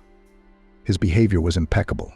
He never allowed anything but a light touch of his lips to hers after a farewell meeting. Even when Isabella was sent from the confectionery factory to a sanatorium on a discounted voucher, Matthew did not ask for a visit, so passed their chase meetings until Isabella's 18th birthday. After graduating from high school, Isabella was absorbed by the unexpectedly fell on her first love. With the choice of university, she did not particularly wise went to the University of Miami at the Faculty of Philology. She did not like exact sciences very much, but she loved to read books, all in a row. She thought that the profession of a teacher of literature sounds decent and cultural. And the prestige. What about prestige? She didn't want to be an astronaut, or a mall manager, or a TV hostess. She was fine with that. Matthew was a little ironic about her choice, but then he made a joke. Why are you going to teach our children? Writing essays, speaking nicely, and social behavior are already bred, in a sense. When Isabella heard our children, she opened her eyes wide, and then for the first time she couldn't help herself and threw herself around Matthew's neck. Do you understand what you just said? You said I would teach our children. Was that a joke? Tell me, Matthew, you were joking. The man indulgently put his arm around her and stroked her shoulders. He looked into her eyes, and then he kissed her lips with a long kiss. How long had she waited for this moment? How long had she dreamed of her first adult kiss? And yet she wasn't ready for it. The ground fell away from under her feet, the sky fell to the ground, or was it just her imagination? At that moment, Isabella realized that this man was her personal god, her lord, her master. She would follow him into fire and water. Future events were predetermined. Studying at the university, Isabella suddenly came to her liking. The group gathered soulful, as usual at the women's faculty, long heated arguments about the next classic literary masterpiece, seminars in English, where she learned the basics of literacy. Sometimes Matthew would meet her after class and they would go on exciting trips around the state. During the school year, they visited Key West, Sanibel, Mount Dora. One day they wandered around the Everglades all day and then had a picnic with sandwiches right by the lake. Matthew seemed to Isabella a sophisticated aesthete, immersing her in a world of sweet dreams. A man without flaws, a knight from the old books, pleasing his lady in every possible way. Sometimes he suddenly disappeared for a few days and came back happy, said that there was a business trip, all adrenaline. But it only gave him vigor and strength. After the first year, when Isabella's session was over, Matthew took an envelope out of the glove compartment. Baby, I've got a surprise for you. A trip for two to Venice. You wouldn't mind keeping me company in this exquisite land of canals, would you? While Isabella ran to get her passport photo taken, she and Matthew applied for a Schengen visa. He himself had had a multi-visa for a long time. Annie looked disapprovingly at the whole thing. It's no use, Isabella whispered in her mother's ear. I love him to bits. There is no such thing as so much happiness. In Italy, Isabella was immediately dumbfounded by the beauty. She held Matthew's hand like a mesmerized woman and jumped frightened when dark-skinned people tried to sell Isabella souvenirs and some handbags to passers-by. And St. Mark Square, near the Doge's Palace, Matthew and Isabella spent a long time feeding an army of pigeons, having bought a whole bag of grain for €1. The robber birds tried to peck the provisions right from the palms of their hands. Loving couples clung to both of them from all sides, so some tourist immediately began to take pictures of this scene. Matthew booked a hotel near the house of the legendary Casanova. Was this the reason for the uniqueness of their first night, or was it the Venice air? The first time Isabella was with Matthew, she barely remembered the sweetness, the dreams, the fog, the thrill of falling into the abyss while holding hands. By morning, before falling into slumber, she asked, "Why have I never seen any other women around you? You're a wizard." "I was waiting for you, my enchantress," the man replied. Such an inexperienced and trembling girl to lead her down the path to paradise. Isabella remembered the next days in Venice as if in a fog. Coffee and pizza on a cozy summer playground, all on the same Piazza San Marco. Long dinners with a glass of wine. Shopping for gifts for her mother, they bought her a luxurious Venetian mask, decorated with bright red and black feathers and the invariable colored stones. Isabella herself was also bought outfits and jewelry. Matthew spared neither money in boutiques, nor the energy of tenderness at night in their wonderful room. In terms of procreation, the man was careful to use protection. To the mute question in Isabella's eyes, he remarked weightily, "You will teach our children Russian language and literature later. The main thing now is to get your diploma." Isabella changed her position on the seat in the minibus. There were no more than 50 kilometers to the final destination. The children were peacefully dozing in the back. She could go on rehashing the pages of her sweet life with Matthew, but she remembered something else. The shock she'd experienced when she'd learned that her now husband was a gambler. At Matthew's parents' wedding, in the midst of the raucous party, it seemed to Isabella that everyone kept looking at her strangely. The essence of these looks she realized later, after a frank conversation with her mother-in-law.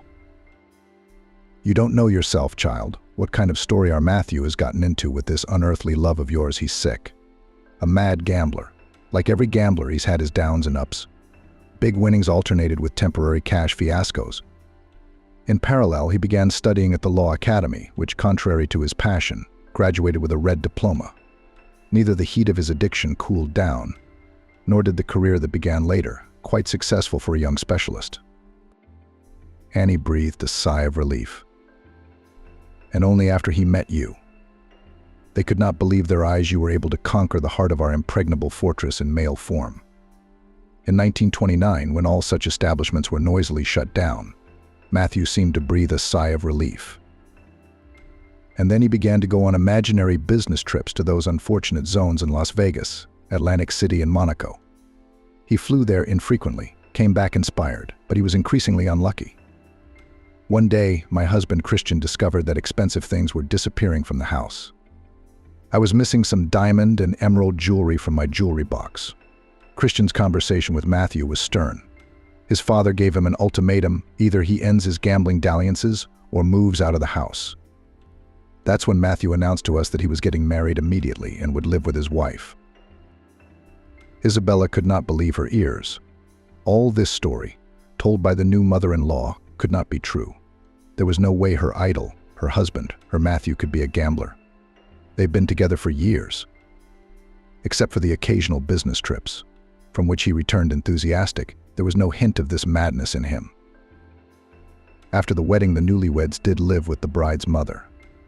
Matthew didn't say a peep about the conditions, the modest, poor surroundings of the new house.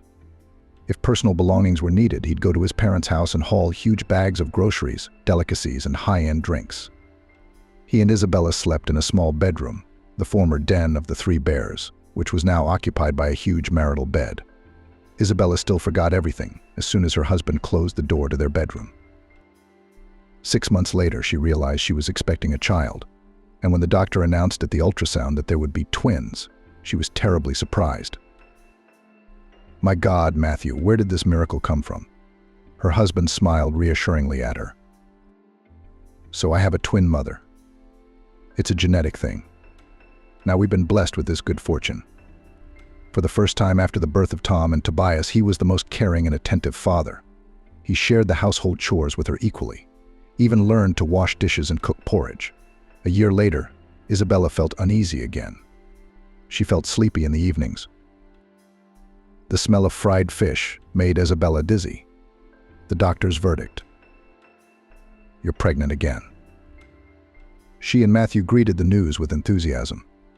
By then, Matthew's parents had gone abroad on a diplomatic contract. They would not be crowded now. The family decided to move into his parents' apartment next door. Moreover, Amelie had not been feeling well lately. Christian was getting tired of taking care of his grandchildren. He was sneaking pills while the children were out of sight. The power of Matthew's mother's genes was very strong. In due time in the family appeared another twins, this time girls Maggie and Megan. To give credit to Mother Nature, she did not rest on the children of Matthew and Isabella. The kids managed to take from their parents all the most beautiful features. The brothers had blue eyes and black hair like their mother. The sisters had huge eyes the color of milk chocolate and golden curls. Their figures were 1-to-1, modest from their early childhood. Age's sores never clung to this quartet. Their disposition was good-natured, their character mischievous, fond of mischief and invention. But all four were not capricious but genetic. Isabella's thoughts were interrupted by the sudden braking of the bus.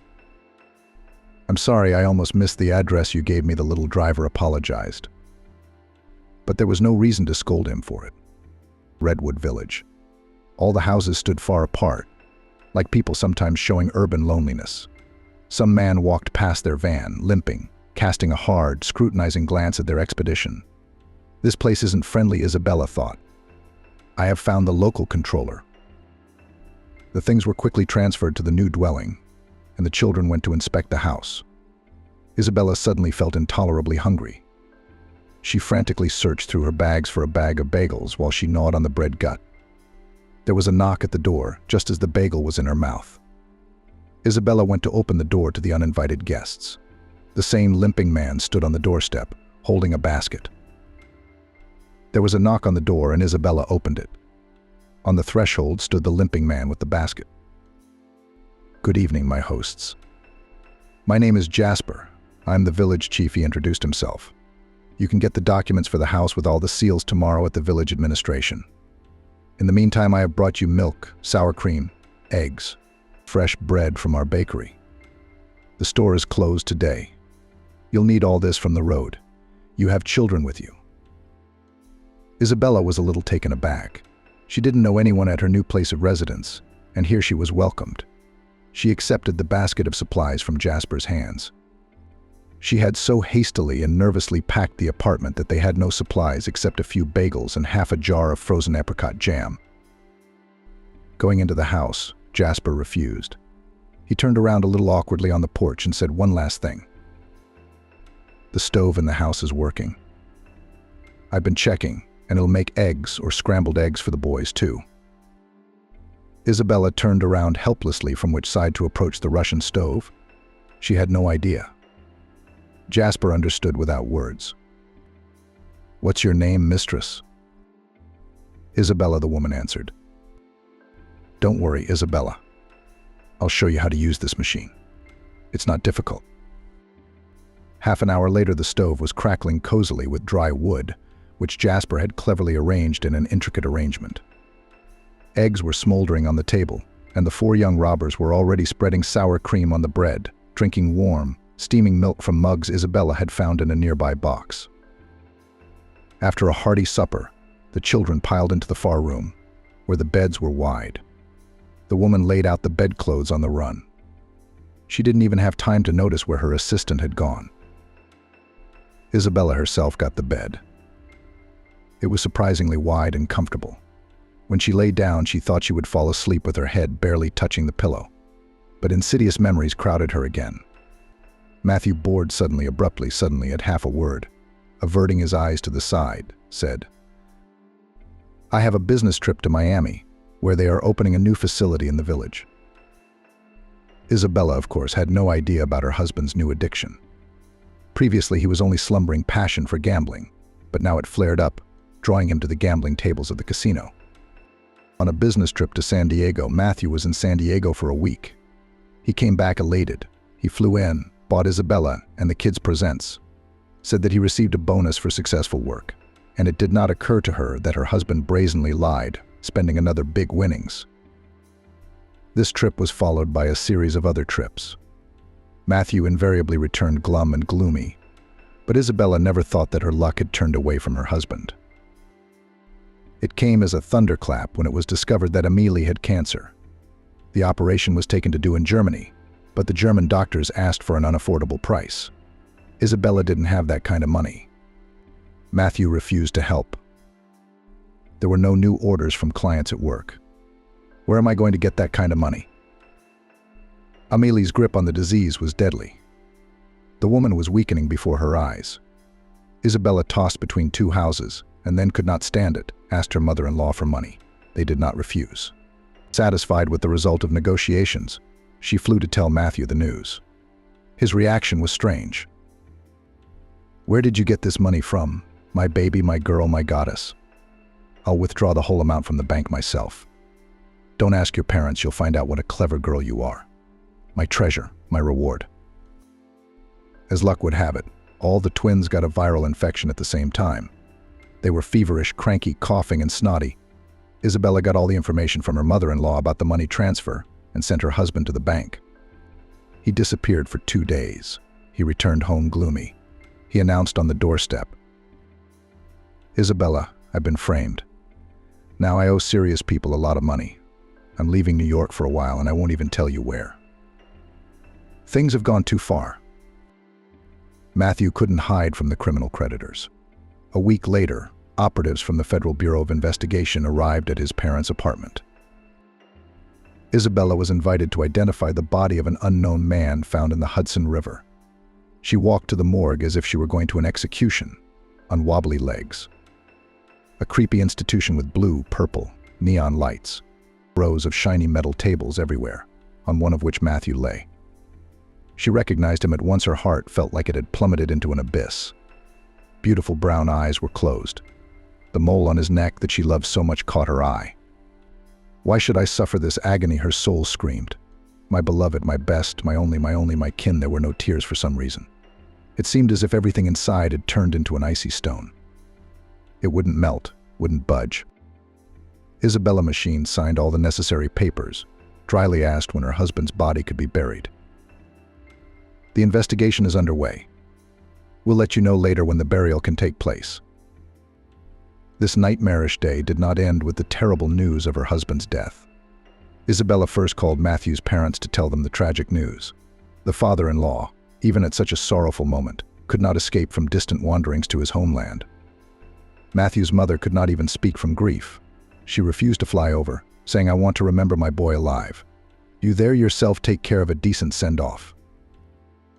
The end of the chain of fateful events was a sharp deterioration of Amélie's condition. Isabella did not dare to ask her mother-in-law for money again. Mother was put in the hospital. Now she existed only on painkillers. There were many people at Matthew's cremation. Isabella only knew a few of his co-workers. There were 100 of them here.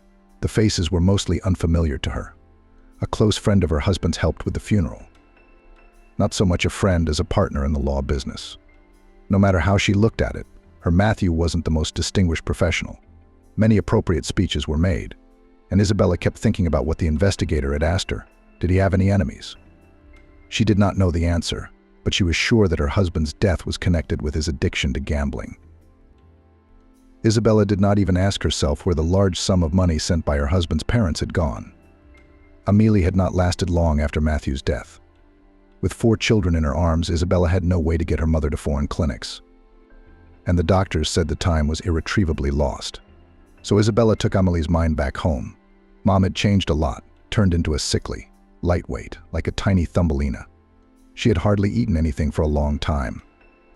So a couple of spoonfuls of liquid broth inside her, all organs were affected by a malignant tumor. Every movement was a feat for Amélie. The disease she could not overcome. Even before that, Isabella moved back in with her mother. The huge apartment without Matthew seemed to her like a gloomy crypt. Everything reminded her of him. It was unbearable. After the departure of 2 people very close to her, she lived for a while as if in a vacuum, with the children and the house like a robot. It turned out that Matthew still maintained the family quite well.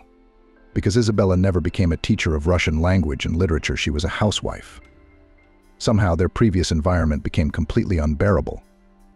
The walls in the apartment she had once loved pressed on her, and the ceiling seemed low.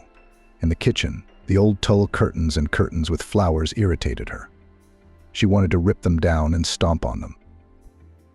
Isabella realized one day that if she didn't move out of this place, her life would remain dull and hopeless. The apartment, though on the outskirts of New York, which had almost become a neighborhood close to the center, cost a lot of money. Isabella had no savings, no inheritance from rich relatives. The decision to sell everything and find a place to live somewhere within 300 kilometers of the city matured rapidly. House in the village. Birchwood realtor, looking for a buyer for her apartment, found quickly. She refused to even go to see it. For some reason, she believed the pictures right away. She was attracted by a rivulet flowing half a kilometer from the future shelter. Isabella liked the pretty forest and the smooth rows of birch trees on its outskirts. The paperwork was done in a matter of days, and there were no delays anywhere. Isabella estimated that the proceeds would be enough for her and her children for the first time, and then she would look for a job as a teacher in the local school, or a kindergarten teacher. Communicating with her sons and daughters revealed to her the truth. She loves the kids very sincerely, truly. She is interested in the older kids. If Matthew were alive, she'd have twins and she wouldn't hesitate for a second. Isabella smiled. It brought to mind an incident in Emmett's life, who didn't miss a single living thing in the yard. from the big dogs to the brightly colored ants that lined the path from the manhole to the bushes. The janitor's vain attempts to disperse the industrious insects provoked fierce resistance from Emmett. He made bridges out of cardboard to cover the ant kingdom so no one could step on it. So Isabella belated every stray lesser brother in the neighborhood and offered to pick them up for the neighbors. And then drove Isabella and Matthew to hysterics in general. He walked into their room with a serious look on his face and asked, "Dad, Mom, don't swear, but I have a big favor to ask of you. Please give birth to a kitten from the street you don't allow me pets. But if you're his parents, he'll be my brother, and you won't kick him out then." Matthew almost fell off the bed at such a suggestion, and Isabella, combing Tobias's curls after bathing, dropped the comb. A serious task must be answered accordingly. So the puzzled mother advised Emmett to go to their neighbor on the landing, Nellie, in the apartment across the hall. She had a gorgeous Siberian cat named Grinny for some reason. Isabella assured Emmett that Grinny's cat could be useful to him in giving birth to a kitten. Nellie worked in the trauma room of the district hospital and part-time treated all the injuries of the children in their yard. Nellie opened the door to Emmett, who had come on an important mission. Then she discussed something with him for a long time. Emmett returned home with 4 small chocolates for all his siblings and the overwhelming news. "Granny can't give birth to a kitten for me because he's a man. We men can't give birth. Also, there was a surgical invasion of his privacy, so he can't be a father to my kitten." After giving out this information, Emmett even sweated from the exertion. But he never asked Isabella and Matthew to give birth to a kitten again. It was too complicated for his notion. Isabella also thought of a funny story about her girl neighbors. That year, the playground was being renovated. The wooden slide was covered in brush. Workers had not yet had time to put a metal flat surface underneath. But had that ever stopped anyone? Maggie and Megan rolled dashingly down the rough surface, despite the danger. Megan was lucky. Maggie immediately caught a huge brush right in her soft spot. Whole delegations came to nail a crying Maggie, Isabella, and a terrified Megan in the tail. The operation lasted 2 minutes. When a sliver at least 3 centimeters long was extracted from Maggie's 5th point, Megan finally exhaled. "Mom, Aunt Nellie. Now I know what the very thing looks like." The trauma neighbor and Isabella lay on the floor, laughing. They didn't have the energy to talk. Yes, there had been many good things in her life. It was only the last 2 years that had been incredibly difficult and tragic. Things were going to get better now. Jasper walked toward his house, where the cat scratching at his heart. Being in the company of 4 boys who were so vigorous at once made him sad. The healthy shoulders of an experienced, outwardly stern and unapproachable man with kind, pure eyes would never admit to anyone that he loved children. Except that he himself to become a father by the age of 40 years with a tail never happened. Everything in this life was connected with children, remained for Jasper tragic and painful. After 2004, when Jasper together with the guys from his unit freed people in the Beastland tragedy, he came to North Ossetia by chance together with his friend Tobias, with whom he had already participated in more than one operation side by side and studied together at the Academy of Civil Service, where he was in the epicenter of the struggle for justice and a bright future. Jasper had dreamed of this since he was young, even as a child. His parents were desperate people, bikers, obsessed with motorcycles, which at that time in the USSR were not easy to get. His father was fond of heavy rock, even named his son in honor of the first letters of the Scottish rock band. He strokes the side of his iron friend, puts on a protective helmet, turns on the music, sits behind the faithful companion, and rushes through the cities and towns of a huge country. Life is not adjusted. No big deal. After Jasper was born, his mother had to settle in one of the small southern towns. They rented a house by the sea. The head of the family was only in and out of town. The winds of wanderlust overcame his thoughts of responsibility for his family. All his visits, however, he devoted exclusively to his son. Jasper grew up surrounded by steppe diversity to the sound of sea waves. Already in kindergarten, he could fight back any older bully if he hurt him. At the age of 6, he joined a wushu class. The coach, paying attention to the bully boy, always defending all the weak in the group, brought him into the section. Even at all children's matines, Jasper always got the role of bogatars and brave astronauts. In the section, from a small age, he became his own. He quickly became respected even by the older kids. The level of skill in the martial art of wushu to which Jasper now devoted all his free time, he reached quickly. Then over the years, only the colors of belts changed. Competitions were held, in which he often came out victorious, and his skills improved. At the age of 15, the guy could already fully serve himself. At home he cooked perfectly, kept himself and the whole house clean. Visiting occasionally, parents only marveled. The house was in perfect order. The diary is full of good and excellent grades, and even in the refrigerator fresh soup and cutlets and porridge. Not a guy growing up, but an enviable groom. Girls began to look at the charismatic, charming Jasper already in middle school. His appearance is remarkable. The young man, as if sculpted, nature has worked to give glamour to his manly appearance. A torso, thick hair, and steely gray eyes to keep the image from being too harsh. Mother Nature finished with a smile and rewarded Jasper's face with mischievous dimples. It seemed that with such a guy, as behind a stone wall, all the girls in the village. And they weren't wrong. At 16, Jasper fell in love. He had the misfortune to choose the wrong one. He fell in love with a girl who practiced choreography in the same club as his wushu section. This creature was sophisticated, aristocratic. Bow lips, blue eyes, blonde curls tied with a blue ribbon. She spoke, stretching her words slightly and pausing meaningfully. "Jasper, what kind of shirt are you wearing? A man with your musculature shouldn't be wearing yellow." It wasn't until a month later that they switched to you. Jasper hadn't even dreamed of kissing his date. She was fragile, she'd fall apart.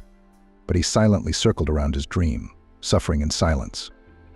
He carried bouquets of wildflowers to every date, and she graciously placed them in a painted jug on the veranda. Then she agreed to a couple hours of walks, all the while striving to get back to the choreography machine. 2 years passed. Another gentleman in Jasper's place would have gone mad with the storm of warring desires, but he bravely endured it all. A few times they kissed, almost like pioneers. That was his entire love crop. When Stacy turned 18, he went matchmaking on his own, without parents or friends.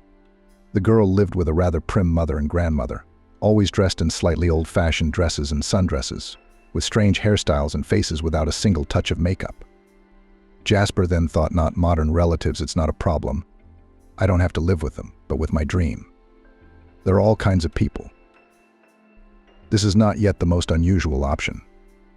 On the proposal to marry him, Stacy, to the complete amazement of Jasper, responded with consent. Her mother and grandmother nodded with a smart, solemn look. They canceled the lavish wedding feast and decided it would be better to use the money to organize a honeymoon trip. That way the young people could get to know each other better. Jasper counted the days and hours until the date set in August. He booked a hotel in a seaside resort. The parents paid for 2 weeks in the hotel, thinking that it would be the best gift for the children on their wedding day. The groom, after school at that time, was already working at a construction site, working hard as a bricklayer. The bride was all in art. Having received a certificate, she entered the School of Culture at the dance department.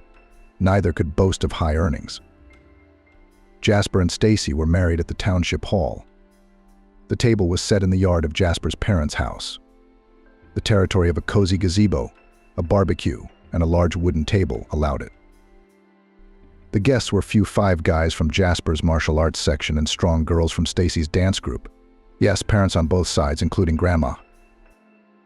Before the vacation, the newlyweds reached Isabella, burning with impatience. Finally, he could be with his chosen one.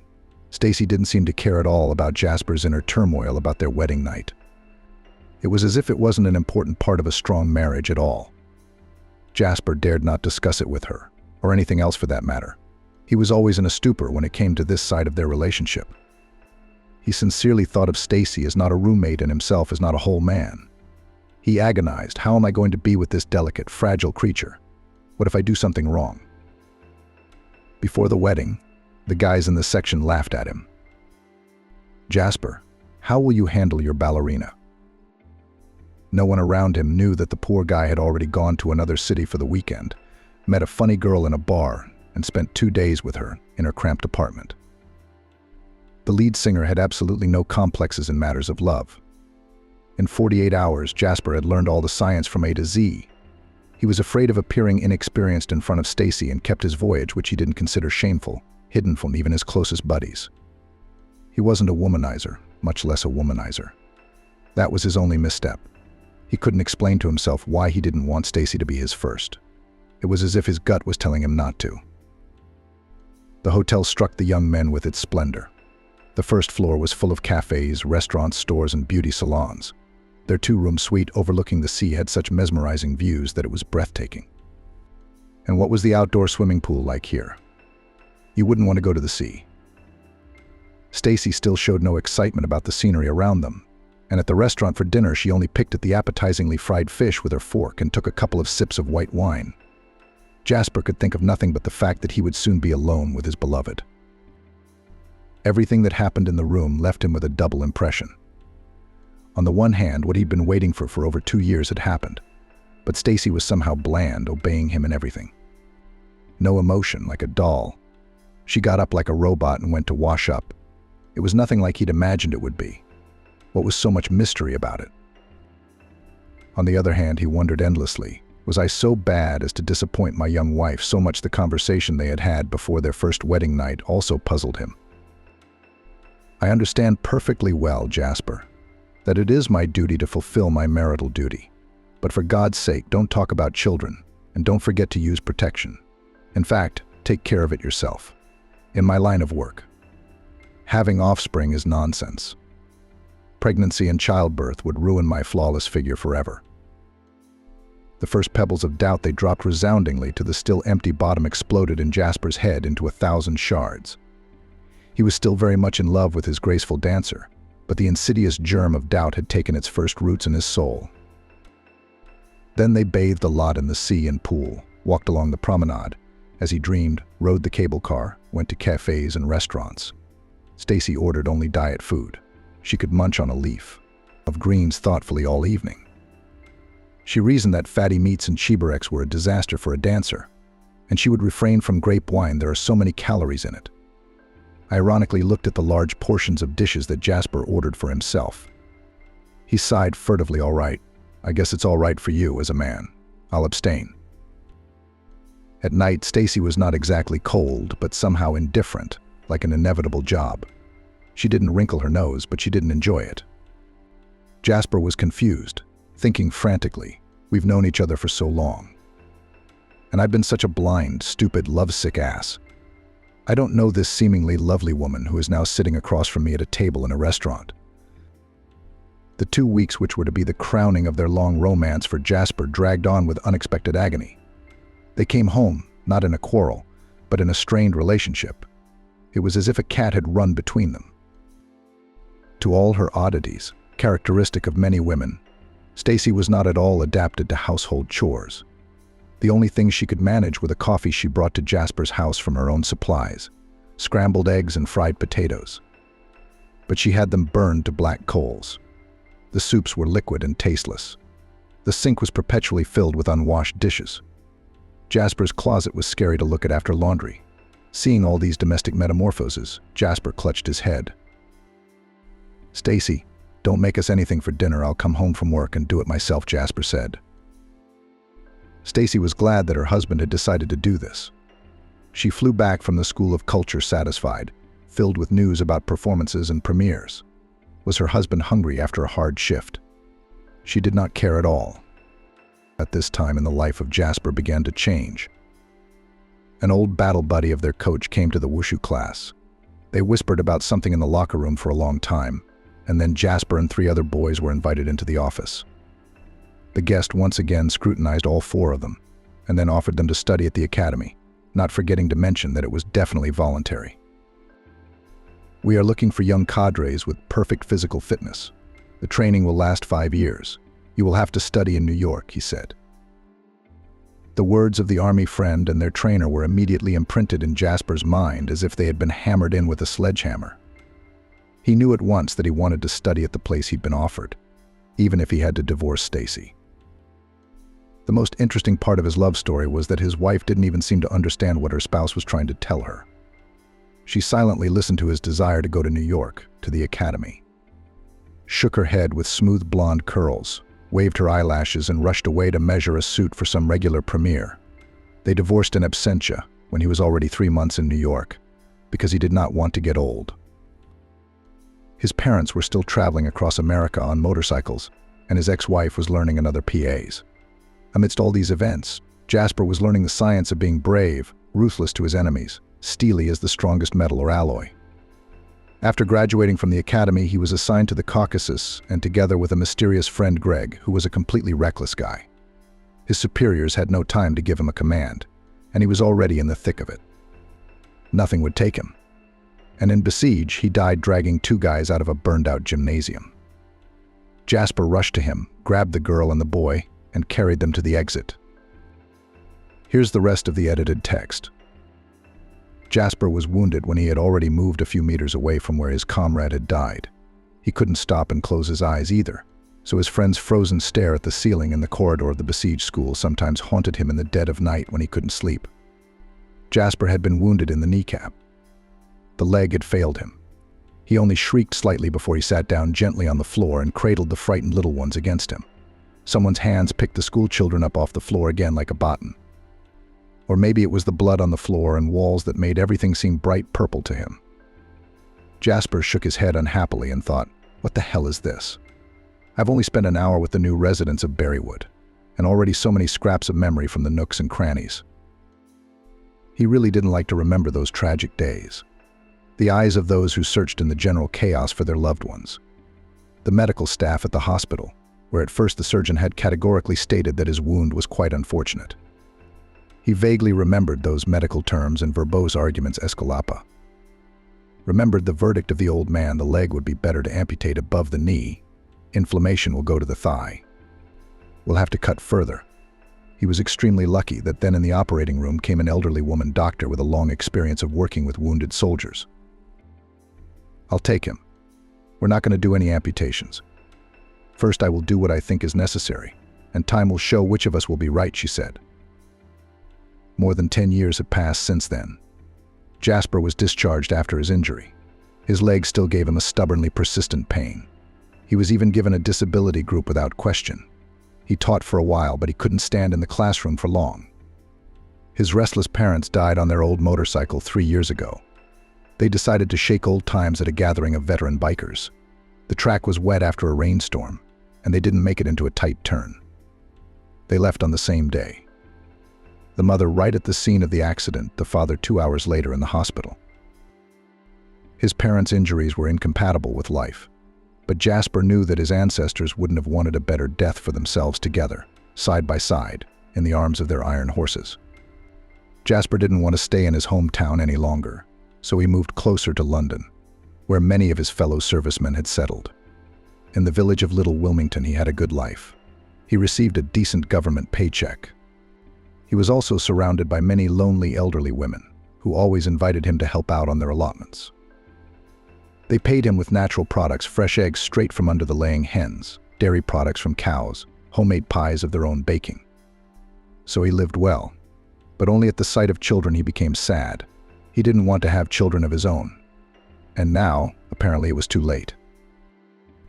Isabella and the twins settled into their new home in Berrywood surprisingly quickly. It was as if they'd lived there for 100 years.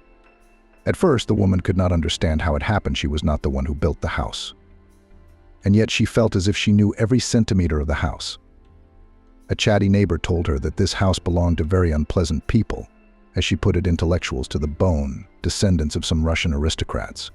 But the former owners did not talk much about their past. They spent a quiet old age in this dwelling, and then, when their strength was no longer the same, they moved to the city, closer to their children. A neighbor said that their ancestors had lived there before, but she had no information about that. Isabella's family moved to Berrywood at the beginning of the summer, as soon as the household was in relative order. The woman immediately went to the local school and kindergarten, but she was disappointed there were no vacancies for her teaching profession. There was not enough work for the villagers themselves, who were mostly surviving on subsistence farming. After some thought, Isabella decided to follow their example.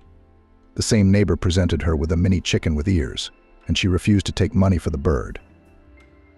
"Did you buy it? We'll get even somehow else in this world," she grumpily waved away. "So if I run out of salt and sugar, you won't give me a little of it from your stock?" grumbled the neighbor. "Come on. I'll show you how to organize the henhouse better." Isabella had a strange relationship with Jasper. The woman felt that he was happy to be in their house to play with the twins. The twins themselves reciprocated with joy. First, they had patched the porch together after Amelie, the Skid Row enthusiast, had hurt her foot somewhere. Then they did something together on the roof. Isabella at first tried to keep the whole group off the roof, but Jasper said, "Their safety is my responsibility." And somehow she was at ease, trusting him. After the noisy chores, they went to the river. Jasper showed them where among the reeds there was the most convenient entrance to the water on the soft silt bank. After bathing, Isabella sat on the bank and admired how deftly Jasper swam far from the shore, leaving behind him an even line of small waves formed by the strokes of his strong, naked arms. She was for the first time surprisingly calm around this somewhat sullen, unspoken man. Sometimes she listened involuntarily to his conversations with the children. Without a shadow of irony, he taught them the proper way to stay on the water or wield a hammer. He smilingly instructed the girls on the best way to approach a chicken to get fresh eggs for breakfast. The pinnacle of their enthusiasm was a hike into the woods to get their first strawberries. Jasper showed them such a generous glade with scatterings of sweet, juice-filled berries that they were silent for a long time, only clapping the strawberries. An outing for mushrooms also became a discovery. Closer to August, there were so many mushrooms under snags and fallen leaves that the twins and Isabella, who were not used to such luxury, had their eyes wide open. Everything flew into the mushroom pouch. Jasper grinned, sat them all down on a thick log, and taught them. He laid them out on a light-colored plaid spread on the ground. He familiarized all the prey with each species, mercilessly dividing the children's prey into edible and inedible parts. In the evening, all together fried the mushrooms in a huge frying pan. Then they waited for them, poured with homemade sour cream, to acquire that unique flavor, which is inherent only in forest meadows. Jasper looked at the stove and said to Isabella, "Let me restore the old lady a little. I haven't noticed how fall has arrived. We need to get her cleaned up so we don't have any problems with her. I'd love to do a little renovation myself. I don't understand anything about its structure, but I've learned how to heat it and cook. The rest is a dark forest for me," Isabella answered readily. They decided to fix the stove tomorrow. Today, Isabella would cook something hot enough to last a couple of days. We scattered the things around the nurse. Jasper came in early for the morning. He hadn't been at home lately when it came to seeing Isabella and her children. He'd been running around like he was on a date. He tempered his ardor, and then admitted to himself the very thing that you, for the first time in so many years, you feel good, warm and cozy next to a woman. When was the last time you paid attention to the female sex? You probably can't remember. Isabella and the boys' house was all ready for the important process of renewing the stove. Jasper brought Believa tools to clean the chimney. The work went on briskly. Tom, Tobias, Maggie, and Megan were pouring out with joyful laughter every time the soot-stained face of the foreman turned toward their friendly foursome. Having finished inspecting the interior, they set about decorating the exterior. Jasper looked closely at the almost flat surface of the stove barrel, and his gaze caught on some protrusion, barely visible to the naked eye. "What the hell is that?" he wondered aloud. Isabella came closer, and while Jasper went to wash up, she cleaned off the bump with a kitchen knife. The stove was going to be plastered over now anyway, to smooth out the unevenness. Instantly, a handful of old plaster spilled onto the floor, and a small hole opened up. Curiosity took over. Isabella began to excavate the hole, rotating the knife clockwise. A couple minutes later, Jasper came back into the room. "What is this?" The man was surprised to see a whole empty cavity in the stove behind the shining masonry. There should never have been any such holes in a Russian stove. In the meantime, Isabella slipped her hand into the opening and found something cold and dusty, covered with a layer of mossy growth. She picked up something small and round with her fingers and pulled out a dull yellow round thing. On first inspection, it was clear that it was an ancient coin. The woman put her hand back into the furnace lair and determined by touch that there were many such round coins behind the supposed brickwork inside. Jasper, meanwhile, was already scrubbing the first trophy from the dirt. "I'm no good at this," he whistled, though we had a class at the academy on precious metals and other valuable objects. "Your find seems to be a gold coin of the Tsar's minting." At the General Family Council, it was decided to dismantle the masonry and see what other surprises it hides behind it. It was said done. The stash in the stove gave them 67 coins. Even through the dust of time, they were of different denominations. Jasper secretly watched to see how the lady of the house would react to the unexpected treasure. Isabella was perfectly calm, marveling with everyone else at every coin that had been removed. No greedy gleam appeared in her eyes. Not even thoughtfulness was written on her face. Jasper remembered a story about another small treasure. Once, while still in the Caucasus, they had found a pot with a few gold coins in it. One of the locals quickly prepared a soap solution and told everyone to be patient. The next day, the coins in that pot shone in the sun like new. After ordering the children to fetch a basin from the corridor, Jasper began to work on the stove, removing all the old bars of bricks, cleaning them of clumps, checking the inside again, and bricking up the hole. The former site of the treasure. Isabella at this time washed us, scolded us, put the coins on the white bottom of the dish, poured it all with warm water from the kettle. She did not even think about what to do with the acquisition. Jasper's question distracted her from her chores. "What will you do, madam, with the inheritance from the past?" She did not hesitate a moment. "I'll take 7 coins, and the rest will give to the state." The man thought to himself that he would do the same. He and Isabella looked at the wonders of the world with the same eyes.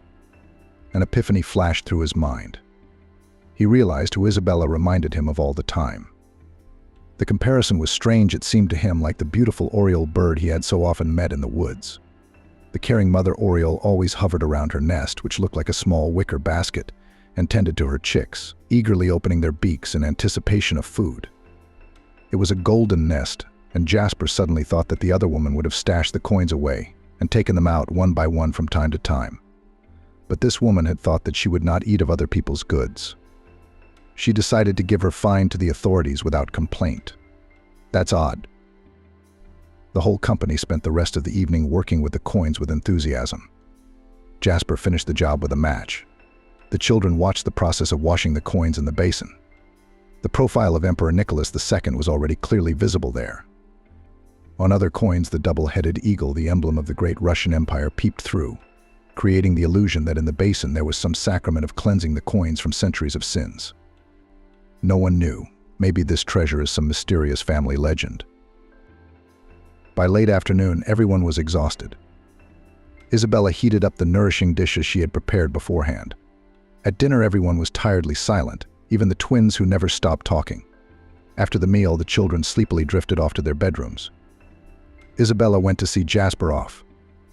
Then the unexpected happened. She suddenly put her arm around his shoulders from behind and asked, "Will you stay?" Jasper staggered back in surprise. At that moment, he realized a truth he had been shamefully hiding even from himself. He wanted this woman very much to be near him. From the first moment he'd seen her in the van and held her gaze for a long moment. Jasper turned around swiftly. Despite his injury, he felt a rush of energy, as if he'd drunk a magic elixir filled with adrenaline. He picked Isabella up in his arms as if in a fog and carried her to the bed. There had never been another man in Isabella's life but Artem. In Jasper's fate, there was Nastya and a string of casual one-night stands whose names he sometimes didn't even know or couldn't remember. In rare moments of rest, Jasper could vaguely think, I haven't had all those women in my life that I've known before. They may not be worth a fingernail on the little finger of the one who is now serenely embracing me. Isabella's thoughts flowed smoothly in the same direction. Did you think that your husband, who has caused you so much trouble, was the end of the world? Holy naivete. A man like Jasper is a man you should cling to and never let go of. Before dawn, Jasper whispered in Isabella's ear that it was time for him to go, but not because he wanted to. He would stay by her side forever. He had a lingering feeling that they were together now, that Isabella thought so too, that they would share all the chores equally. 2 days later, they had thoroughly laundered all 67 gold coins. Jasper and Isabella took them to the local police station. They were now only doing everything together, just as Jasper had envisioned. And it felt so natural, as if they had been living as a family for a long time. Before the process of transferring the treasure to the state, Jasper read the internet, how according to the law all the correct formalization, prepared a photo of the oven, located in the surprise, took pictures of the coins, laid out in even rows on the kitchen table. Except that the testimony of witnesses to the discovery of the treasure could not be formalized. All 4 twins were still minors and incapacitated. In the police, the whole department gathered to gaze at the miracle. The act of handing over the coins was drawn up without delay.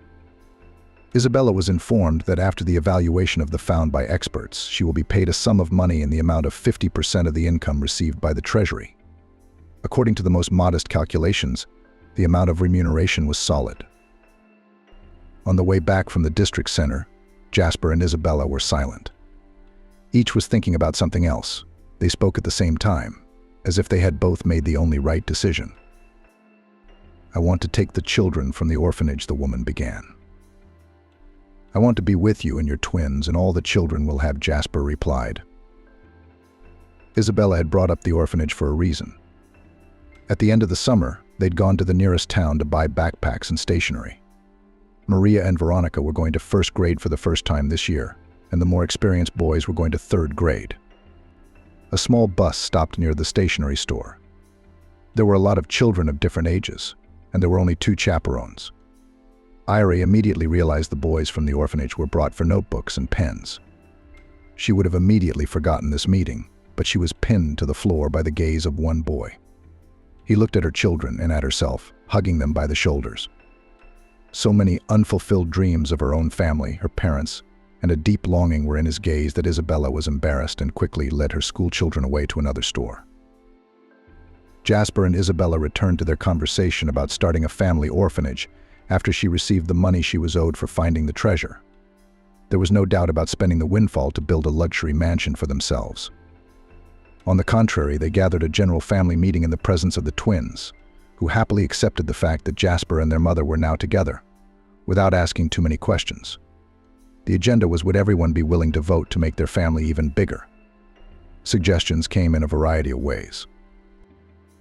"Let's look for twins at the orphanage," Maggie suggested. "We'll only take boys," said Emmett and Tobias. "Guys, why don't we not make the rules beforehand?" "Your heart will tell you," Isabella asked. "I have an idea," Jasper said, embarrassed. "We need to find out in our neighborhood children's institution which of the children there is the most difficult." Isabella and Jasper felt a little uncomfortable in the orphanage manager's office. Half an hour ago, they had told the director what they wanted to do.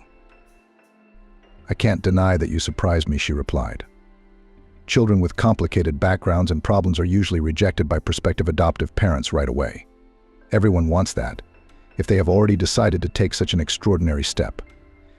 Their future children would be without flaws." She went into the archive for a long time with the cases of wards, and then brought them 5 folders. "These are my most deprived, most difficult cases. Familiarize yourself with their stories. I'll come out and give you time to make a decision." Isabella resolutely reached into the top folder, opened the cover. From the first page, the serious eyes of a boy of about 10 looked up at her. Even in the photo, there was such bitterness in them that she felt uneasy. The name was Kirill. He had been living in the orphanage for 3 years. His parents were killed in a car accident, and he himself was thrown under the wheels of the truck responsible for the tragedy.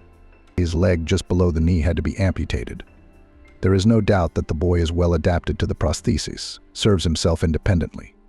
The characterization said withdrawn, poorly socialized, sometimes aggressive. Jasper, to whom she was reading all this aloud, felt a chill run down his spine at his own memories. He glanced at Isabella, but she smiled warmly back, understanding without words. She already knew the story of his injury. "So here's the first candidate to join us." "Are you in?" Isabella asked. "I'm in. I thought you'd be embarrassed by his injury." "Not at all. I'm sure we can effect a change in his character and disposition. The children will understand our choice too." "I don't doubt that," Jasper said. Isabella pulled the next folder from the bottom for some reason and untied the straps. This time it was the file of a girl named Catherine. From the photograph, she was staring at her with attentive eyes, magnified by some kind of peculiar glasses. Age 7 years. In need of serious ophthalmologic surgery. Waiting for a quota for a place in an eye clinic. Straight A student. She's into drawing, plasticine molding, burning. What do you think? Jasper said questioningly. The twins had just taken all the supplies of blank sketchbooks, plasticine, and paints up to the attic. We'll have to climb up and bring it all back, Isabella summarized bluntly. Now 2 folders were put aside, but the potential owners of the future family orphanage did not think to stop there. The next folder immediately elicited smiles. In it lay the file of one of the 2 twin brothers, and next to it the biography of the second. However, they had them as if they were copied. The trouble with these 2 boys was that although they had been orphaned a long time ago, no one of the adopters dared to take in a family of 2, prone to petty hooliganism in their 10 years. Our girls and boys will be happy. Let's fulfill their wish, Isabella decided at once. Yes, comrade commander. Jasper sang along. There was one more folder on the edge of the table. It contained the file of 5-year-old Lucy. The girl had a disease rumored to affect the greats of this world: Socrates, Newton, Dostoevsky and Tchaikovsky, Pythagoras and Nobel. Lucy's extraordinary abilities had already been noticed: phenomenal memory, the ability at her age to quickly add up 2-digit numbers. The name of the disease is epilepsy. At the time of the Roman Emperor Caesar, who also suffered from this disease, it was also called the carrion disease. Treatment was only needed to correct it. Jasper and Isabella looked at each other and said nothing. The folder moved smoothly to the others. At the same time, his mistress entered the office. Here is the corrected text, taking into account your requirements. The children will also understand us in this choice. I don't doubt that, Jasper said. For some reason, Isabella pulled the next folder from the bottom and untied the straps. This time it was the file of a girl named Catherine. From the photograph, she was staring at her with attentive eyes, magnified by some kind of peculiar glasses. Age 7 years. In need of serious ophthalmologic surgery. Waiting for a quota for a place in an eye clinic. Straight A student. She's into drawing, plasticine molding, burning. What do you think? Jasper said questioningly. The twins had just taken all the supplies of blank sketchbooks, plasticine and paints up to the attic. We'll have to climb up and bring it all back, Isabella summarized bluntly. Now 2 folders were put aside, but the potential owners of the future family orphanage did not think to stop there. The next folder immediately elicited smiles. In it lay the file of one of the 2 twin brothers, and next to it the biography of the second. However, they had them as if they were copied. The trouble with these 2 boys was that, although they had been orphaned a long time ago, no one of the adopters dared to take in a family of 2, prone to petty hooliganism in their 10 years. Our girls and boys will be happy. Let's fulfill their wish, Isabella decided at once. Yes, comrade commander. Jasper sang along. There was one more folder on the edge of the table. It contained the file of 5-year-old Lucy. The girl had a disease rumored to affect the greats of this world: Socrates, Newton, Dostoevsky and Tchaikovsky, Pythagoras and Nobel. Lucy's extraordinary abilities had already been noticed: phenomenal memory, the ability at her age to quickly add up 2-digit numbers. The name of the disease is epilepsy. At the time of the Roman Emperor Caesar, who also suffered from this disease, it was also called the carrion disease. Treatment was only needed to correct it. Jasper and Isabella looked at each other and said nothing. The folder moved smoothly to the others. At the same time, his mistress entered the office. Having looked at the folders, the director said, I told you that it is better to choose a child not from this list. These all get rejected at once. Why go to such trouble when there are many other offers? You misunderstand, U.S. Jasper replied.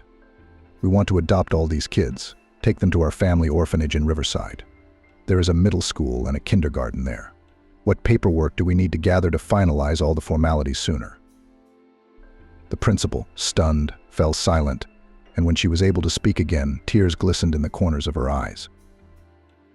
You guys are amazing. If I hadn't witnessed it myself, who would have believed it? You are making a difference in these kids' lives. Riverside is bustling with activity. Around Jasper's tall figure, the boys are busy building their own wood-fired bathhouse.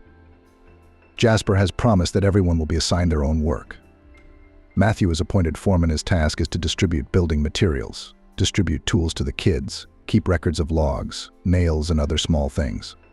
The boy's pride is so great that he has almost stopped limping. The other 4 twins are exhausted that the process has not started.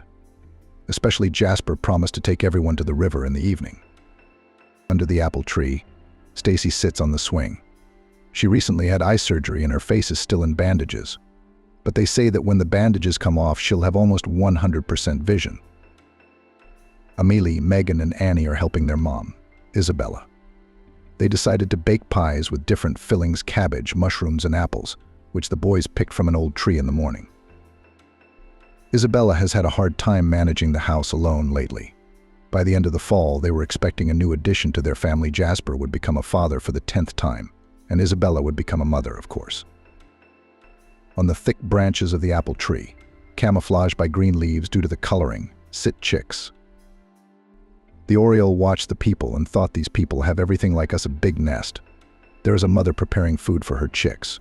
Good attracts good. Even a small oriole knows this law.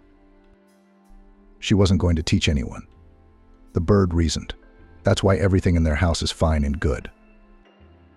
The oriole looked back at her hungry chicks in the nest. And I have to go to my babies. I have a lot of things to do. I've already been here for a long time, admiring this family idyll. Having made the last circle over the apple tree, she soared into the sky, rejoicing that there are such wonderful people in the world, living by the laws of kindness and care, like birds. I can't go back. Barbara woke up and asked the doctor to tell her husband she was gone. As a child, Barbara was considered strange in the yard because she wasn't afraid of dentists. When other children were dragged into the doctor's office with tantrums and tear-stained faces, Barbara was eager to peer through the narrow slit of the door and see what was going on. She wasn't afraid during dental treatment. Maybe because she didn't eat a lot of sweets. Or maybe because everything that was happening aroused the girl's keen interest.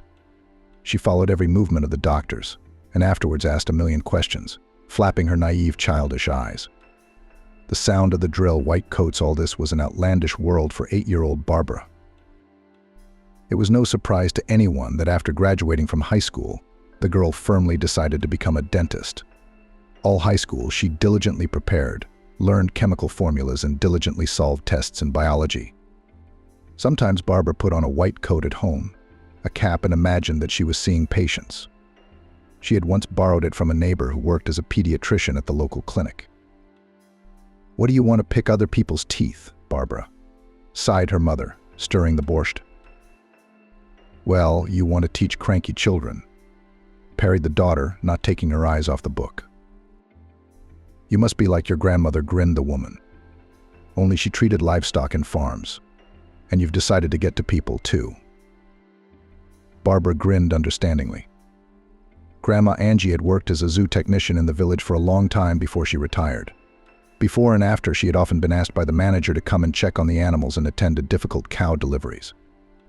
At the same time, Grandma was not shy to cover with selective profanity young graduates of the Veterinary Institute who had just arrived at the farm and did not even know that it was dangerous to approach the cows and horses from behind. When the farm was disbanded, the tough-tongued old woman continued to be called by the locals. So as long as there were a couple of cows in the village, there was plenty of work. Angie lived where she'd worked half her life in a village near Swan. Barbara's mom, Lexi, took a different path. She didn't want to live in the village and went to the city, hoping to fit in and achieve a higher rank than honorary milkmaid. However, the city did not treat Lexi as favorably as she would have liked. The woman did not advance further than an elementary school teacher, but received a small one-room apartment in the last years of the union for seniority. The kind where the kitchen was already cramped for 2 people. That's where Barbara was born and raised. No matter how cozy it was under her mother's wing, but at the age of 15 the girl thought about living separately. But no way. The modest salary of a teacher did not allow such a luxury. Her father stayed with them for a short time. Like many truckers, he lived for 2 families, of which neither of them knew. In the end, the man simply did not return from another trip. The mother waited 6 months, and then, gathering her courage, filed for a unilateral divorce. Barbara was secretly sad. She loved her father, and she missed his care, advice, and experience. However, after such a prank, her mother did not start any new relationships. She lived with her work and her daughter. The final exams came. followed by vacations. And now Barbara stood in front of the doors of the medical school, struggling with shyness to enter. She had passed by countless times, dreaming of how she would get her student card and credits. But now the familiar outer walls seemed stark and intimidating, even though the fulfillment of her dream depended on them. It felt strange. "Hey, sophomore year?" Someone touched her elbow. Barbara turned around and saw a blonde girl with a pointy nose and strange, age-inappropriate, brightly colored hairpins. "Yeah, from the second one," Barbara replied. "Cool." The stranger glowed and clapped Barbara on the shoulder in an overly brotherly way. "At last I found someone. My name is Kate, by the way." Barbara, she introduced herself. "Like the Crimean ship Hucklack," laughed a new acquaintance. "Let's go find our group and audience." Without waiting for an answer, Kate pulled Barbara by the hand toward the entrance. Perhaps the new classmate was the push Barbara needed to take the next step toward her goal. No one she knew from high school had gotten into medical school. And she felt a little insecure here. There was a sea of new faces around. Many had come to study from the countryside. "I came from the village of Savlevo. It's 200 kilometers from here," Kate whispered in the classroom. "Where are you from?" "I'm a local. I grew up here in the city," Barbara answered. She didn't really want to be reprimanded in her first class, but her roommate apparently liked to talk. On the other hand, she needed to make new friends in the student body. "Cool. I always wanted to live in the city. But my parents wouldn't let me leave the village until I finished school." Kate rolled her eyes. Barbara stared blankly at her new acquaintance.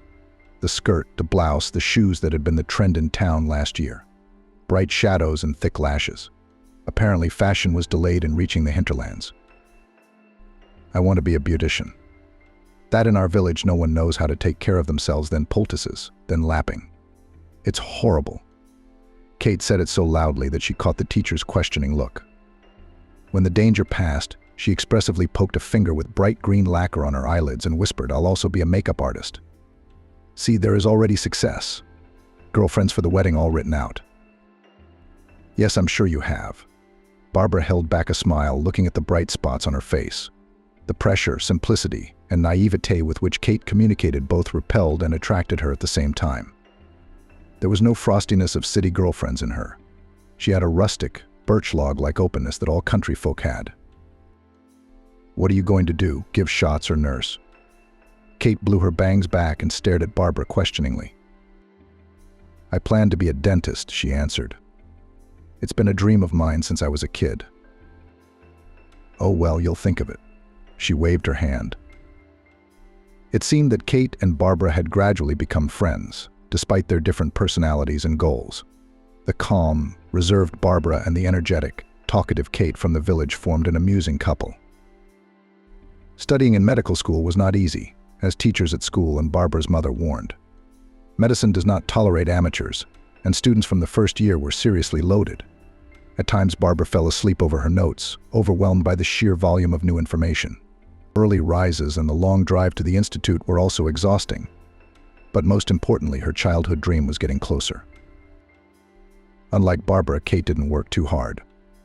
She often read magazines in her classes, could sleep through classes, and saw going to the institute only as an excuse to dress up. "You'll be expelled after the first session," Barbara sometimes warned her careless friend. "Oh, I just need a cosmetologist license," Kate said. The girls seemed to be going their separate ways, but their friendship only grew stronger.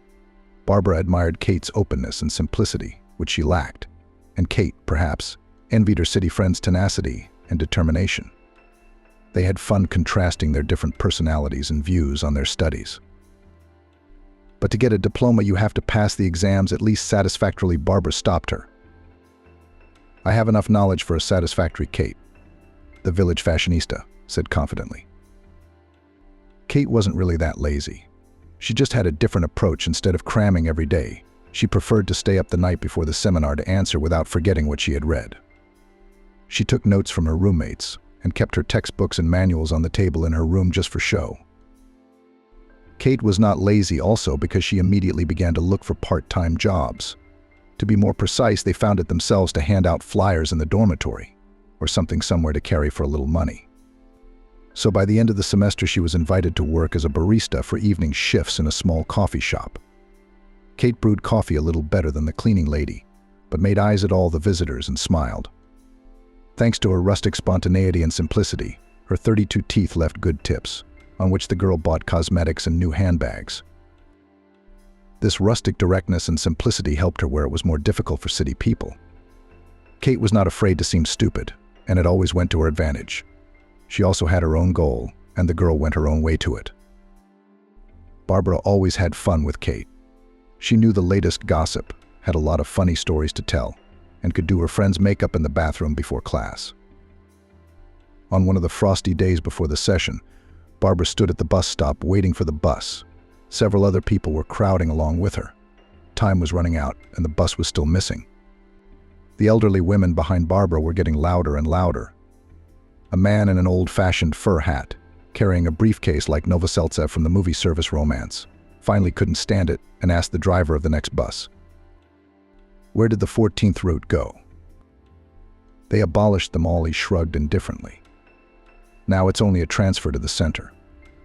Rumors that this bus would be abolished had been circulating for a long time.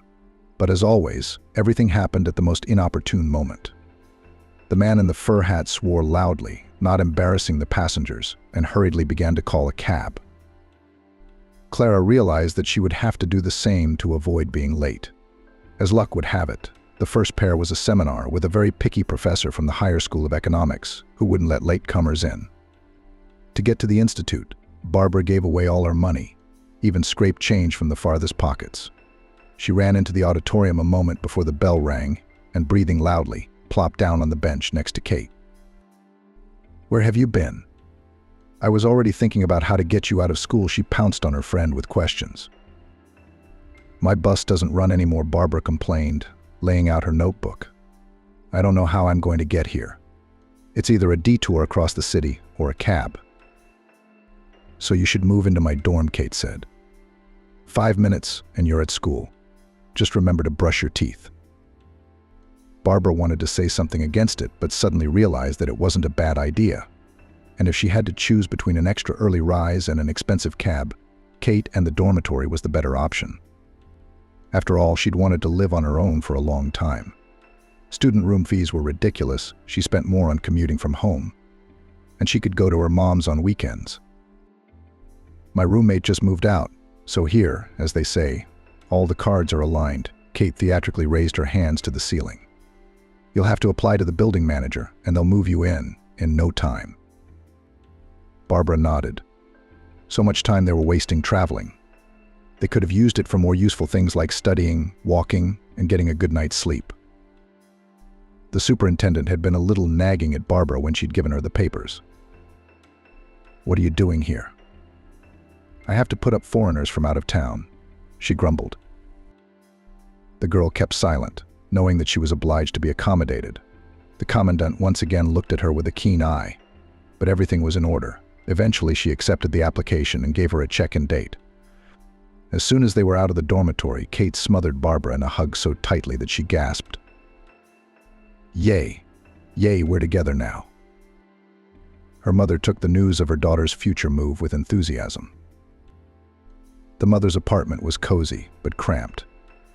Alas, even a mother's love couldn't change that fact. "Don't eat crap in there," Lexi admonished her daughter as she put towels and a new set of bedding in her bag. "And don't drink. You're the only one who's so willful," she shook her fist rather jokingly, "or that Kate, your tough friend, is going to be a bad influence on you." "She's all right," Barbara defended her friend. "She's just peculiar." A few days later, on a weekend, the girl came to the dormitory with her things. Kate was already waiting for her.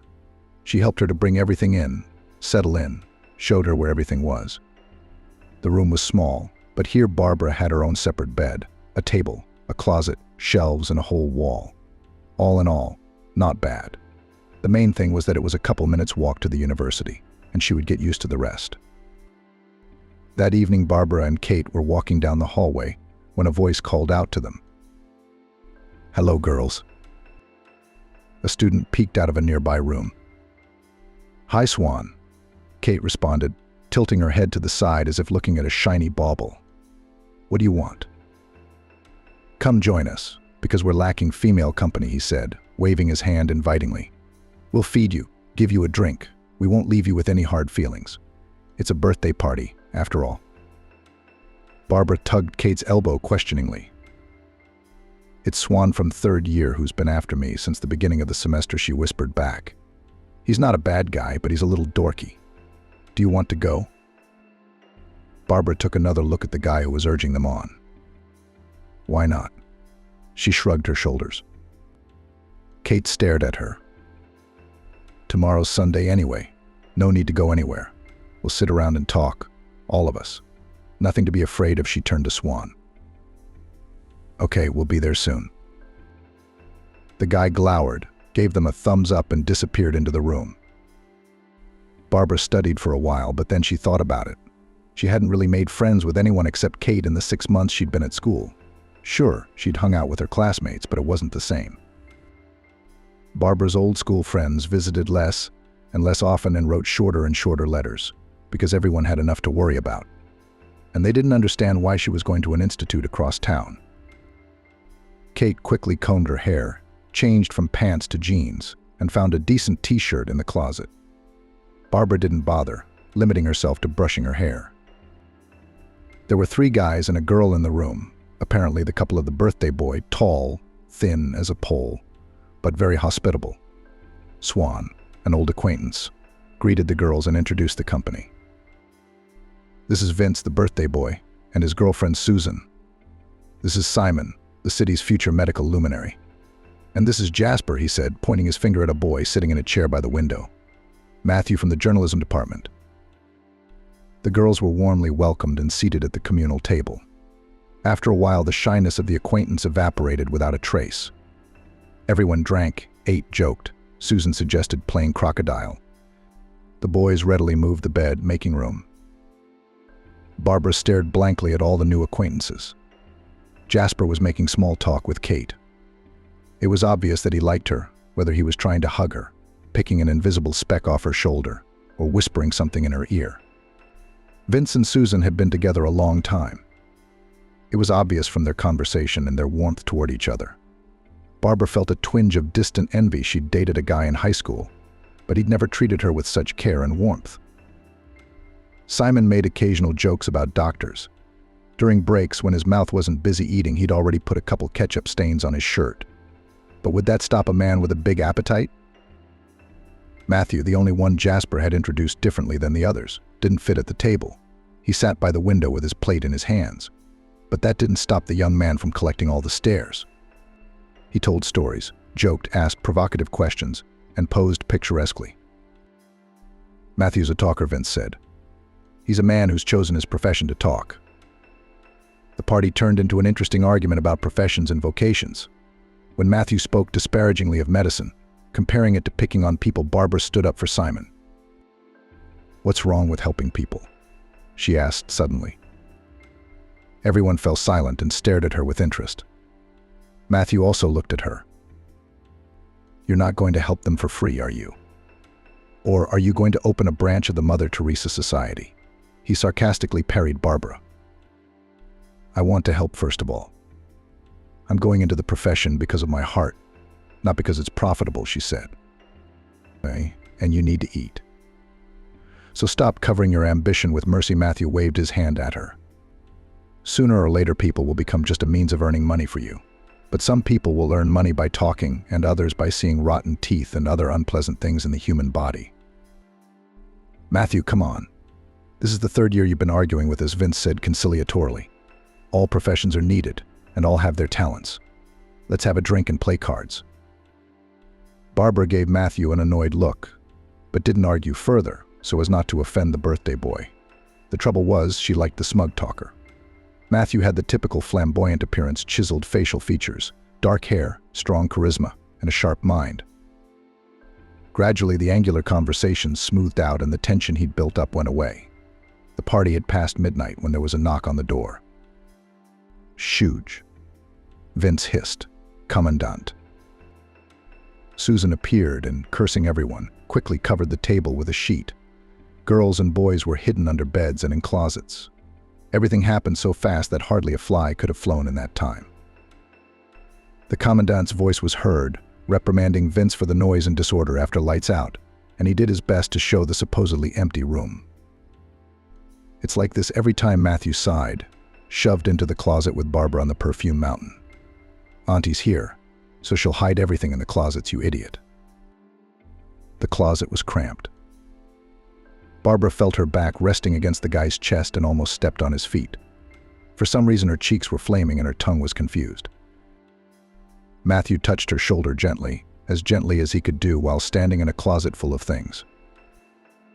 I'm sorry, okay, it's my nature to pick at things. It was rude, he said. Without turning around, Barbara replied, Vada. She could feel the guy's guilty breath on the back of her neck. It was getting stuffy. Let's go out tomorrow. As an apology, you pick where Matthew put his hand on her forearm. The commandant let go of the last of her nagging remarks, wagged her finger, and made to leave. Goosebumps ran up and down his body. It was hot and cold at the same time. There was tension in the air again, but it was still enveloping. Come on, Barbara agreed. To the contemporary artists exhibition at the gallery. Okay. I'll be waiting at the dormitory entrance. The closet doors swung open. So you two didn't have a fight? Vince asked. We did. We almost did. Matthew pulled away. He was the first to jump out, winking discreetly at Barbara. You okay? Why would you go out with that asshole? Kate gave the guy a hard stare. I think we're going on a date with that jerk, Barbara whispered quietly, trying to hide her red cheeks and the stupid love sparkle in her eyes. Barbara Vitalievna, you have golden hands. The grateful patient smiled goodbye and left the office. Barbara took off her gloves and nodded to herself in the mirror. She had gone to the dentist's office for moments like this for grateful looks and sincere appreciation. Wasn't it a shame the years she'd spent studying? First 5 in medical school, then residency.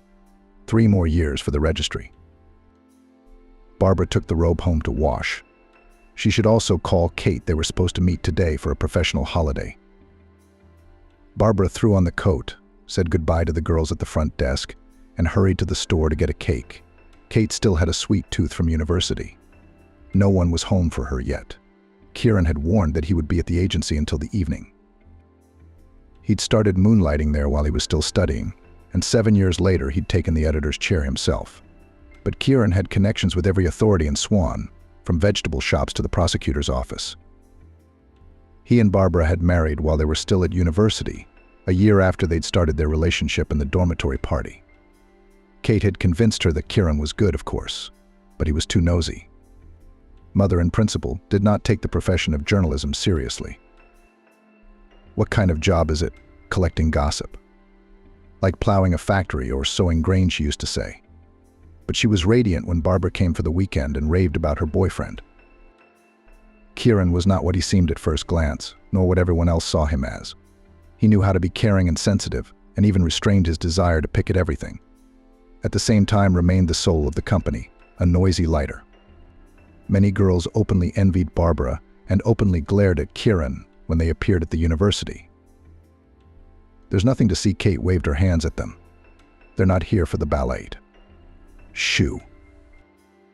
Though she had initially opposed Barbara and Kieran's relationship, she soon became an ardent defender of their peace, and was even a bridesmaid at the wedding. Not without pride, she told the guests that without her, the young couple would not have met. It might have seemed that Kate just had nothing to do, but those who thought so were wrong. She had affairs with 2 or 3 men at once. Never a dull moment in the evening. Sometimes she chose from several candidates and was not ashamed to use her natural beauty.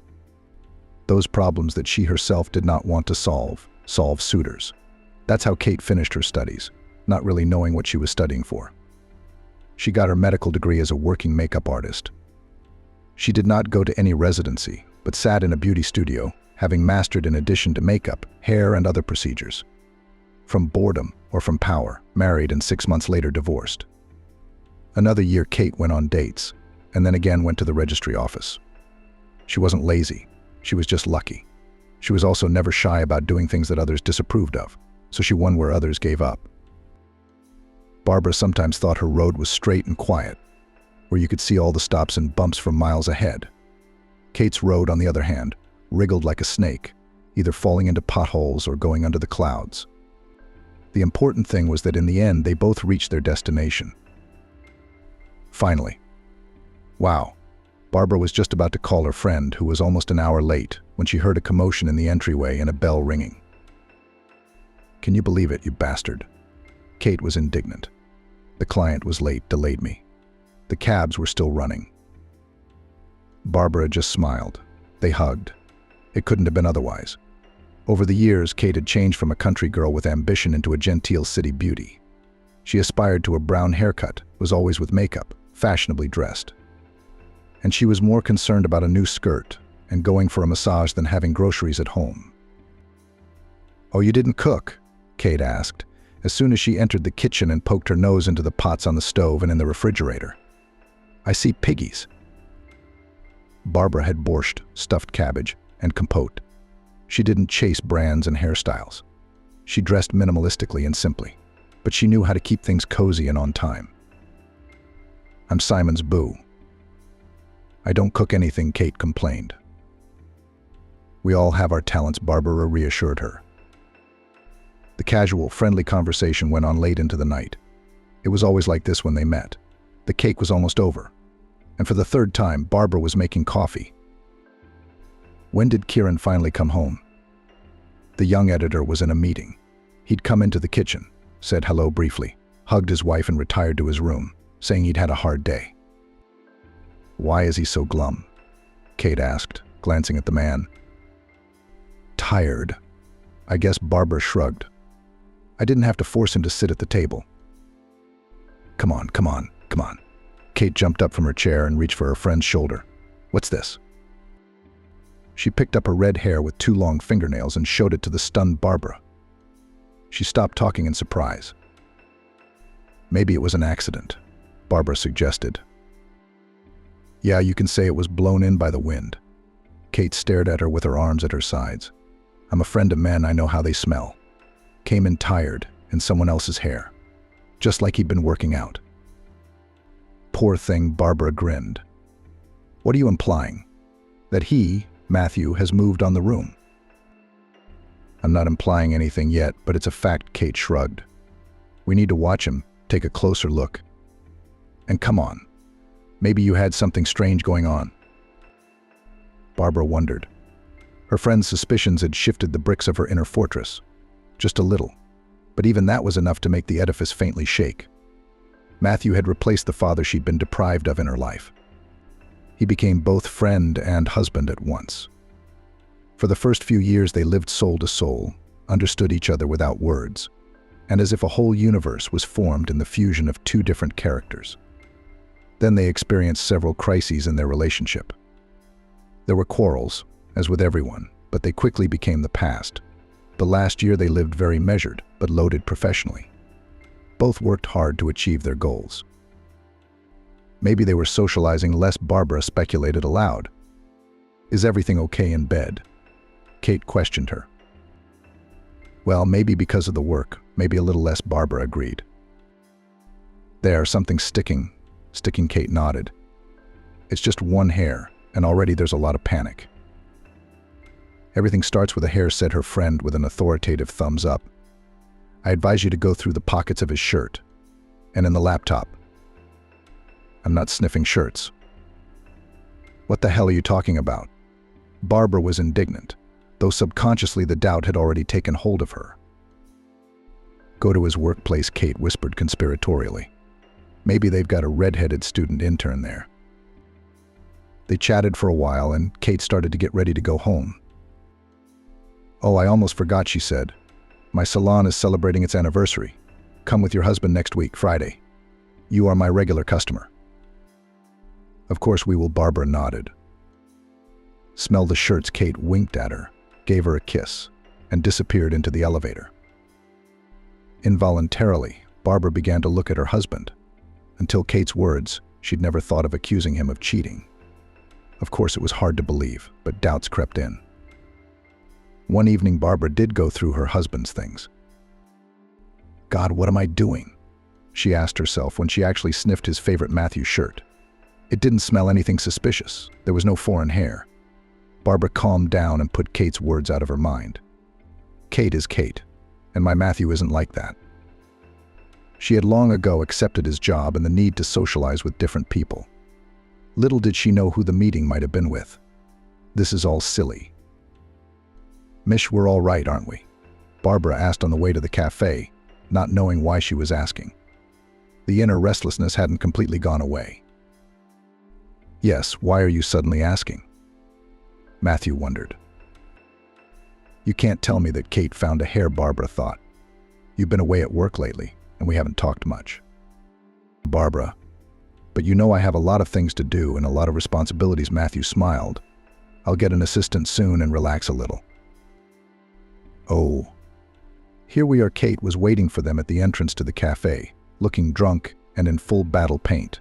She was friends with the owner of the salon and had even bought out a small share of the business, so she could invite anyone to the party. Barbara sometimes wondered where careless Kate got the money, but the mystery remained a mystery. The mini-corporate party was a lot of fun. The women's company was diluted by a few men: the owner's husband, the masseur's boyfriend, and Barbara and Kate's husbands. Barbara didn't know her friend's new husband. She had only seen him at the wedding and didn't remember where he'd come from. Simon looked frankly bored. He constantly touched his champagne glass, sighed, and took part in the general festivities very languidly. The hostess raffled off certificates for free treatments among the guests. Barbara successfully won one of them and hurried to please her husband, who went outside for a smoke. She jumped out of the door and looked around puzzled. Only Kate was outside, talking on the phone. Have you seen Matthew? Her friend asked her. Kate put the phone away in her purse. Of course I have. While you were participating in the raffle, your husband poured wine on his pants and went to change his clothes, she shouted. And we have a delivery of new manicure tables. The idiots just mixed up the days. I rushed to the salon to receive, so that everything did not disrupt. Xiao. You two have fun. Kate jumped into a cab and sped away. A puzzled Barbara dialed Matthew. He confirmed that he had doused his pants, was changing, and would be back soon. Miss me? She heard a voice from behind her. Simon came out of the door. Barbara responded machine generously. No. They had said hello very crumply in the first few minutes. The girl wondered why her husband had not warned her and had left so hastily. Let's talk, shall we? Simon kept up. I don't know anyone here but you. There's nothing to talk about with these chickens in salons. They're all talking about manicures and new hair colors. He yawned tiredly and flicked his lighter. Come on, Barbara agreed, realizing she was in a similar situation. Simon asked about his work, his habits, his studies, only moving on to talk about himself. He complained about Kate, overtly or covertly. Barbara knew he was drunk, but for some reason she listened. She'd never talked to someone in such a way about her friend, as if she'd been given a glimpse into a secret suitcase. She cooks once a week, and it's impossible to eat, Simon complained. I'm used to home-cooked food, Simon sighed. My mom was a cook all her life, and here Ben from morning till night. Do you want borscht? Cutlets? Pie she'll buy soldiers, or say eat dumplings, honey yuck, but at night she wears makeup until 3 o'clock. Then why did you marry her? Cautiously switched to you, Barbara. She's beautiful, she's a pain in the ass. I couldn't take my eyes off her. When I saw her, everything reasonable changed in my head. But now I realize you can't eat beauty alone. Simon moved closer and whispered. I gave her money for a share in that damn salon for some reason. I thought she'd stop hanging around there and be home and earning an income. No way. Barbara felt sorry for Simon. She realized that his rose-colored glasses were broken. On the one hand, he'd seen who he'd married. On the other hand, beauty had always clouded men's judgment. I wish I had a wife like you, Barbara, Simon said, looking into her eyes. A calm, responsible, domestic wife, ready to raise children, not plaster chickens in front of the mirror. Barbara endured and climbed out of Simon's palms, who had already managed to get a grip on her fingers. I don't think this is a good idea," the girl cut him short.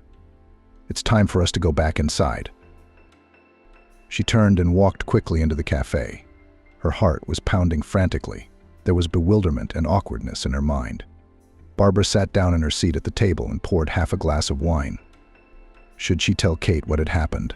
Complaints, harassment, and innuendo. Kate would start questioning him. They'll fight. They'll have to rehash the whole thing. No, let them deal with their own problems. Barbara sipped her wine and reached for a sandwich. For some reason, she felt very bad. She wanted to hug Kieran. He'd disappeared for some reason. She called. Her husband answered that he was almost there, but he was stuck in traffic. Finally, he walked into the cafe in jeans and a t-shirt. About 10 minutes later, a panting Kate burst in. She was desperately arguing on the phone with someone. What kind of idiots are these? This isn't a company, it's a silent horror. Kate threw the phone with force on the table next to her. Not only did they show up on the wrong day, but they almost hurt me. She pointed to a barely visible bruise on her elbow and an abrasion on her forearm. "I'm sorry it took so long," Barbara. Kieran hugged her from behind. "The traffic would drive you crazy." "Why didn't you warn me?" Barbara asked. "I was standing in the middle of the hall with, pardon me, wet pants." Kieran waved his hands guiltily. "I didn't have time to talk. I hurried to the car and rushed to change my pants." Kate continued to murmur and fuss nearby. Barbara calmed down a little when she felt her husband's hand on her arm. At the other end of the table, Simon sat silent and glared at her through the wall of a clear glass. Several days passed. Barbara was finishing up her work at the clinic. Her mood was good. The last 8-year-old patient had been a delight to her with his bravery and resilience. He even hugged the doctor's aunt goodbye. And under his mom's proud gaze, embarrassedly said thank you. Of course, Barbara could not just let the little hero out of the office and handed him a brand new toothbrush, which was left by the brand representative for promotional purposes. The young doctor had already said goodbye to all her colleagues and was standing at the door when the phone in her pocket rang. It was Kate.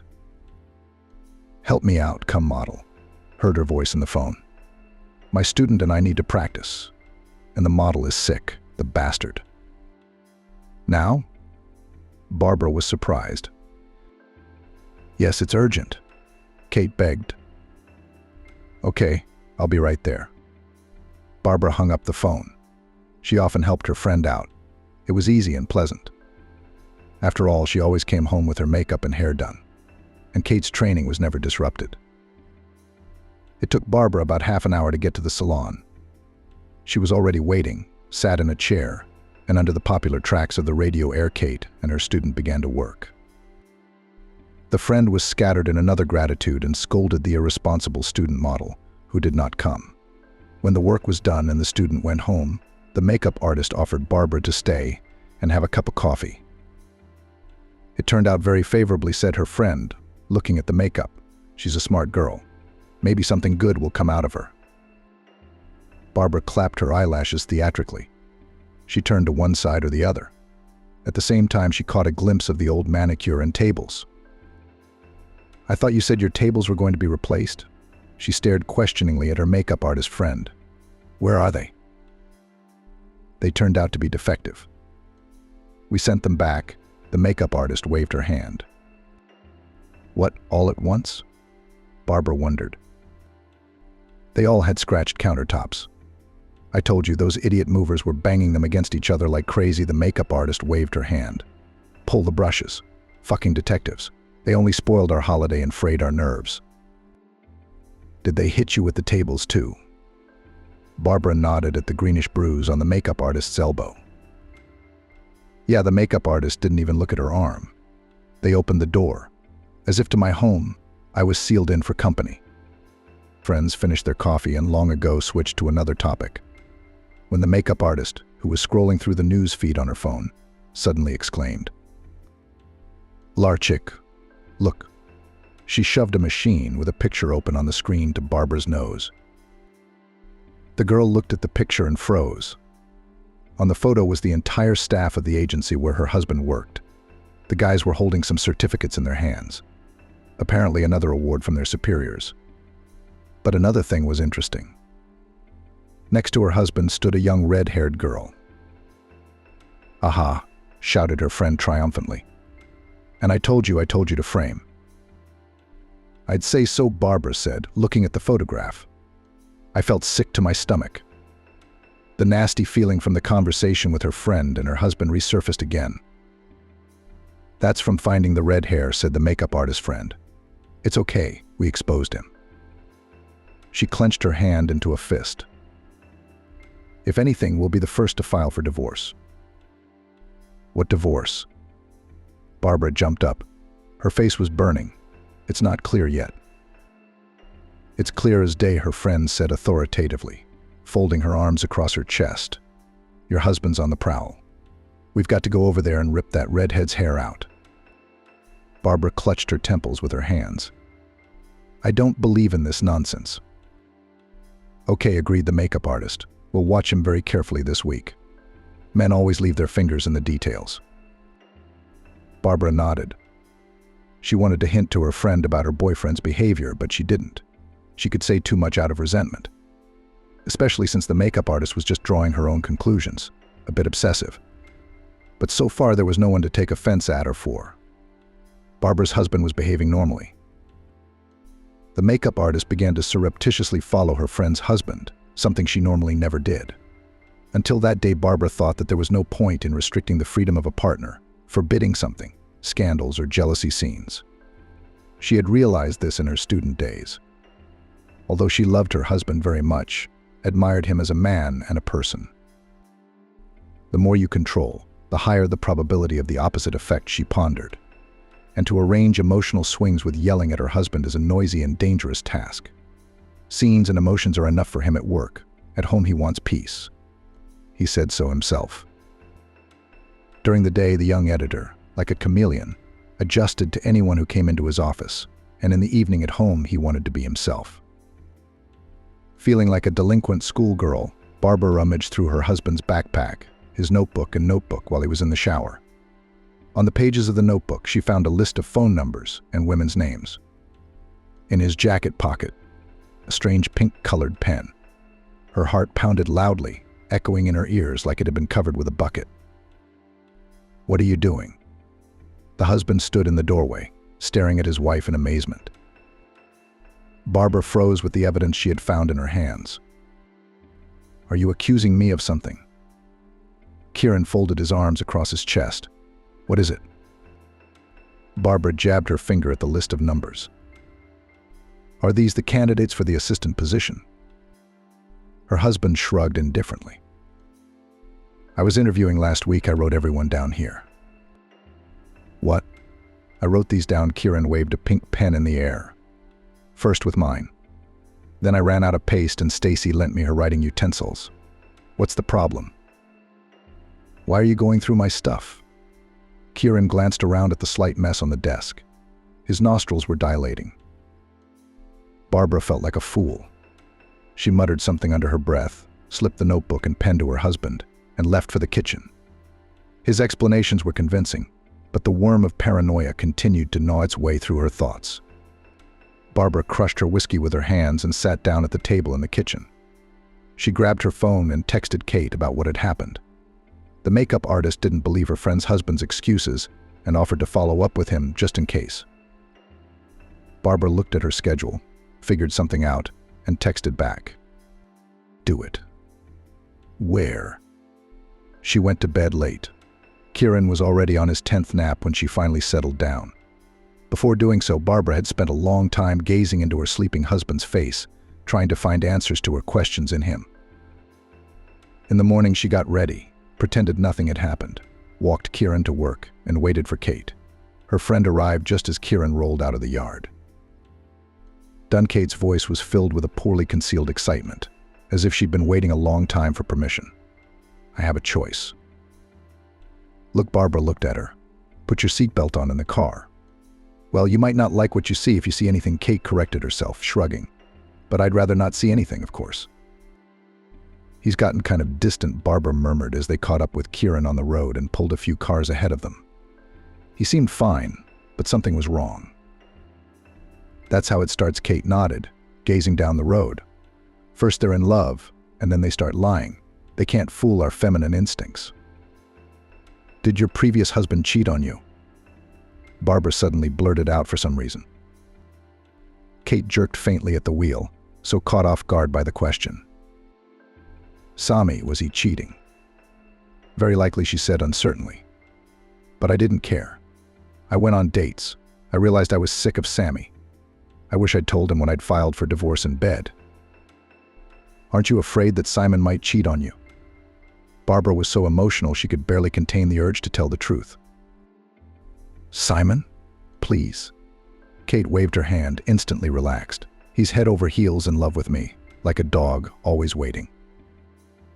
Is he that in love? Barbara muttered to herself so Kate wouldn't hear. They pulled into the parking lot outside Kieran's work. His car was already there. There was a long ambush ahead. Kate promptly ran to the nearest stall for coffee and scones. Napping in the car took until lunchtime. Kate nudged Barbara in the shoulder as Kieran came out of the agency with the red-haired girl from the photo. They got into the car and got ready to drive out. Let's go, lovebirds. We'll get them now, Kate muttered excitedly, twisting the steering wheel. Barbara watched her husband's car with bated breath. She recognized the girl in the photo. Kieran had said it was his assistant. But was it just that? The answer to that question loomed somewhere on the horizon. The editor and her companion made a trip to the city's utility and stationery store. On the whole, there were no provocative moments, except for opening the door for the girl. She carried a folder with documents, sometimes asking Kieran something or answering the phone. He hardly ever took his eyes off the phone, even while driving. Yeah, he's holding the door for you, just in case Kate noticed Kieran's gesture, almost mockingly. He always does that, Barbara replied, following her husband with her eyes. Look, why don't you call him right now, Kate suggested. Ask him what he's doing and see what the answer is. Barbara dialed the number and waited. Kieran's phone was busy, but he switched the call almost immediately and picked up. Hi, did you pick up lunch? She blurted out. Hello? No, I'm eating in the cafeteria. Don't worry, her husband answered in a completely calm voice. All right, Barbara stretched out. How's the day? Are you socializing for work? Yes, came the reply. Why are you calling? No reason, Barbara lied, suspecting that her husband had suspected something. I'll see you tonight. Bye. Kate listened to the conversation with her arms folded across her chest. He didn't say he was traveling with a woman. She waggled her eyebrows expressively. He's hiding, all right. Her wooden confidence pierced the last shield of doubt in Barbara's chest. Why the hell does he even need an assistant? Kate snapped her hands together in indignation. It was like he'd spent 2 years cooking and doing everything himself. And here, all of a sudden, the ambition of the head of the brain. I don't know, Barbara said, staring blankly out the window. Tired, I guess. Yeah, from work or from his wife, Kate said wryly. Kate drove home, leaving Barbara alone to deal with the aftermath of the evening. Are you white or red, drinking? Kate asked mischievously before leaving. That evening, Kieran found the 2 drunken girlfriends at home. Barbara couldn't get Kate out of the house for about an hour. She asked for a drink for a nightcap. Then she was hugging. Then she lost something in her bag. Finally, Simon arrived and took his raging wife himself. He cast an interested and questioning glance at Barbara, and they left. At that moment, her husband seemed to Barbara the best and most innocent. She fell dreamily asleep, hugging her pillow, whispering something with only her lips. Kieran sat in the chair and waited for his wife to fall asleep. He did not scold her, did not lecture her. He only set the alarm clock, put a couple of pain pills on the table, and put a glass of water. Then he went out, hesitating briefly in the doorway, as if in doubt. But the second confusion lasted only a moment. The man looked at the sleeping Barbara, nodded to himself, and closed the bedroom door. After that evening, Barbara became nervous and irritable. She began to be late for work.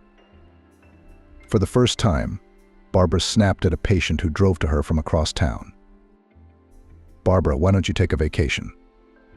The receptionist girls at the front desk asked sympathetically. Can I take a vacation? The doctor replied, wrinkling her forehead tensely. She was beginning to notice a cooling in her and Kieran's relationship. He hugged her dryly, he forgot the usual little things, or he dropped her calls and returned them himself. Barbara remembered the way the other female students had looked at him during their studies. Kieran had always stood out. He was passionate, charismatic, had a great sense of humor, and a sharp mind. Next to him, she sometimes felt she was falling short. Over the years, Kieran has not lost any of his appeal, and even became brighter. You've got a paycheck today.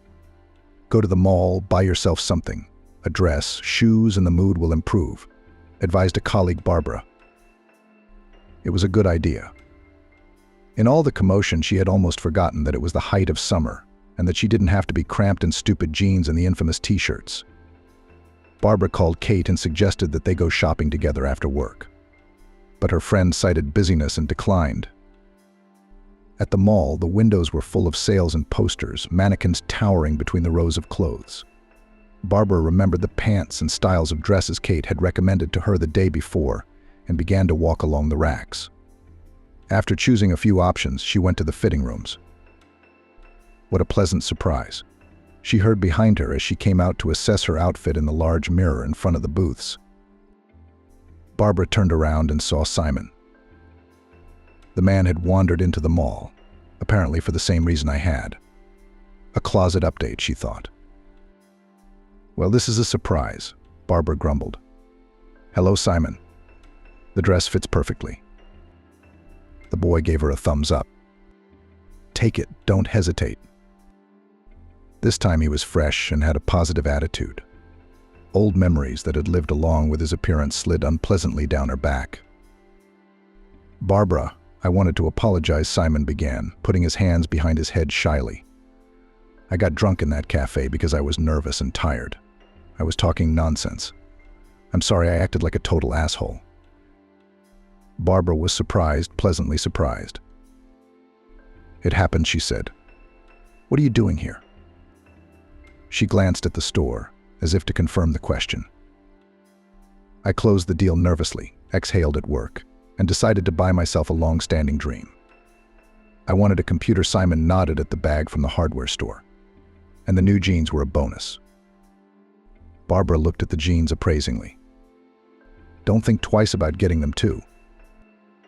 She smiled slightly. Even this sudden company in Simon's face was good for her for some reason. Maybe it distracted her from her obsessive thoughts. Maybe she needed a counselor, or maybe it was something else. Kate's all worked up, and she won't come with me, he said as they left the store. Busy with me today, too, Barbara confirmed. How about some coffee? Or was there something else you wanted to buy?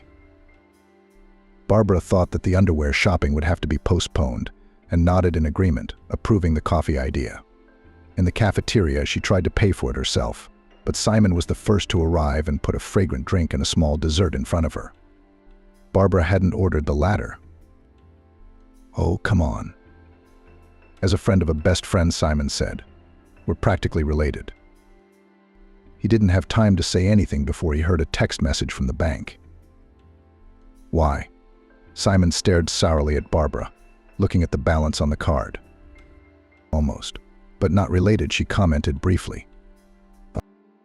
They chatted, then went back down to the shopping floors and wandered for a long time, picking out one pretty thing or another. Barbara felt that she was enjoying Simon's company. He didn't play the fool like he had in the cafe, but was cheerful and relaxed. At the same time, he talked about all sorts of funny situations at work, reminisced about old friends and years of schooling. There was even room for a story about Simon's childhood in the village and his happy vacations. Listening to all this, Barbara did the most important thing: distracted herself from obsessive thoughts about her husband's love. Barbara realized it was time to go home. The time was approaching evening. She hailed a cab as they stood at the entrance to the mall. Thanks for the company on the shopping trip, Barbara smiled as the cab pulled up. Thank you for the pleasant walk. Maybe we could do it again sometime. Simon opened the cab door for her. This probably isn't the right thing to do, Barbara said. Simon gave her a quick peck on the cheek and said, Well, you're a big girl. It's time to get your priorities straight. Barbara drove home. Stunned, outraged, all the emotions of the last few days were mixed up in her. Resentment toward her husband, worry about their personal life, irritation, and in all of it, there were sparks of hints from Simon. It's wrong. It's not right that she's having coffee with Kate's best friend's husband, who's making ambiguous innuendos to her for the second time. Why? Well, of course she knows why. She knows she loves Kieran too. She knew that she valued Kate as a friend and a loved one. And she knew she wasn't ready to go along with what Simon was veiledly offering her. Plain and simple. But then why was she flattered by his attention? Wasn't it compensation for a grudge from Kieran? How long had it been since he'd spent nearly half of his day off with her? The more Barbara thought about it, the more the questions became, leading her down a dead end. Tomorrow I'll talk to Kieran straight, Barbara decided, and tell Kate the truth about her husband. That will be the proper prioritization. The next day Barbara had few patience, so she got off early after work. On the way, a nervous Kieran called her and asked her to bring her work phone, which she had forgotten at home. On the way, she thought about the best words to say to her friend and her husband. She decided to start with the first one. She dialed Kate's number and proposed to meet in the evening. The makeup artist happily replied that she agreed and even asked if she should dress up in front of her. "No, we'll just hang out," was the reply. As Barbara entered the apartment, she heard Kieran's work phone ringing. She picked it up near the mirror in the hallway and glanced at the screen absently. There were about 10 missed calls, some news reports. Greg, Barbara mumbled as she glanced at the call sheets on her smartphone. She was already getting into a cab when a text message sent around 1:00 in the morning caught her eye. "Missed you, my affectionate boss." Looking forward to tomorrow, Barbara felt as if she had been doused with cold water. There it was. Here were her suspicions. Here, in her hands, on the screen of her husband's phone. Tears came to her eyes. Her nose crinkled and her throat was filled with rage and jealousy. Barbara caught her gaze in the rearview mirror and was stunned. She was looking at an angry and deceived woman, hungry for revenge and justice. All plans to talk to her husband were forgotten at that moment. "The boss." Then Barbara whispered, clutching the phone so tightly that it nearly cracked. The cab driver involuntarily glanced at the passenger. He instinctively sensed that something was going on behind him. The only thing the girl managed to do before her jealousy finally drowned her was to write down the number from which the text message had come. Barbara burst into the agency's office with flaming cheeks. The staff said hello to her, but the girl didn't hear them. She yanked Kieran's office door open to the astonished stares, but it wouldn't budge. "Kieran Sergeyevich isn't here. He's at lunch," said a fellow practicing journalism student timidly. "What's going on here?" he asked, being the first to catch Barbara's furious glare. "We'll wait for him here," she said. Barbara stared angrily at the empty assistant's chair next to the office and plopped down in it. Tapping her fingers expectantly on the tabletop, she felt a mixture of fear and bewilderment from the entire office. Someone had apparently called Kieran on the sly, and he'd rushed in a couple minutes later. "Did you have a good meal, love?" Barbara said sarcastically, getting up from her chair and shoving the phone screen with the text message angrily up his nose. At the same time, she glared angrily at Stacy, who was frozen in the doorway behind the chief with a stack of papers. "Barbara, what's the concert?" Kieran questioned, trying to lead his wife into the office. "Come on, let's talk quietly." Barbara broke out of her husband's arms and expressively raised her hand with the phone, showing it to the whole office. "No, why? I want everyone to know what a wonderful man you are," she emphasized the word wonderful. "A decent boss and a faithful husband." Kieran clutched his head, ashamed of his wife. "And you," Barbara pointed her finger at Stacy, Kieran's assistant, "should be ashamed of yourself for messing around with another man's husband." "Barbara, stop it." Kieran grabbed his wife in an armful and dragged her forcefully into his office. Let me go, you traitor." Barbara lashed out, hitting her hand on the door. Angry, Kieran sat his wife in a chair and, looming over her, asked, "Here, even if there's such urgency, why this show-off? What are you trying to accomplish?" Barbara looked at him with eyes red with rage and tears. She poked her husband in the face again with the work phone with the message. "How do you explain this? Sleeping with your young assistant? It's all clear. The old wife is no longer honored. You've gone completely insane." Kieran rubbed the bridge of his nose and exhaled. Obviously, someone got the wrong number in the heat of correspondence. "I even know who that redhead you come home with in your hair." "God, you have nothing better to do than look for other people's hair on my shirts." Kieran rolled his eyes. "Find something more productive to do. And Stacy has a fiancé, for your information." "You call your Stacy's number, and we'll see if she's wrong," Barbara demanded with clenched fists. Everything inside her was churning with rage, responding with a new wave to every phrase of her husband, her back, cheeks, and forehead burning. Kieran picked up his work smartphone and pressed the speakerphone during a call. The electronic voice of the answering machine came through the receiver. It rang several times, but to no avail. "That doesn't prove anything," Barbara said. "Barbara, go home. Please stop embarrassing me in front of my subordinates," Kieran asked in a very firm, quiet voice, turning away to the window. The girl felt that her claims were being ignored, that it was as if everyone was laughing out loud at her without being embarrassed about it. Why? Why did it say the word boss? She threw back at Kieran, grabbing the doorknob. "I have no idea." "As if there weren't enough chiefs in Swan Town," Kieran replied without turning around. Barbara left her husband's office, and a dozen prying eyes stared at her. She walked briskly down the corridor without looking at anyone. On her way out of the building, she saw Stacy standing by the parking lot. She was being hugged and apparently comforted by some guy. Barbara froze for a moment, and then a wave came over her, burning her from the inside out. The tears she had been holding back for so long rushed from her eyes. It's okay, Kate said, counting the drops of valerian. "Men are like that, tricky, but you don't have to cry about it. Appreciate your dignity." She handed Barbara a glass of water and a sedative to a shuddering Barbara. Kate arrived as soon as she heard her friend's unintelligible voice on the phone, mixed with crying. "Kate, I've embarrassed him." She took the glass with shaking hands. "And him and myself. I'm anticipating the news on their website. Editor's ex-wife breaks into office. God, what a shame." Barbara was in tears again. She hadn't been able to calm down for about an hour. "Well," Kate said, "at least you'll be remembered. Why do you have to go there anyway?" "I'm such an idiot." Barbara leaned into her friend's shoulder. "We're all a little bit stupid." Kate put her hands on her head. "Why did you call me this afternoon?" Barbara realized that she couldn't take another confrontation today. "I just wanted to chat," she said. "Maybe go shopping?" "Well, we're not going anywhere now." No amount of foundation can hide your puffy eyes. "I'm an expert," Kate said, raising her finger to the ceiling, which made Barbara smile a little. "What are you going to do about Kieran?" "I don't believe in random texting," she persisted.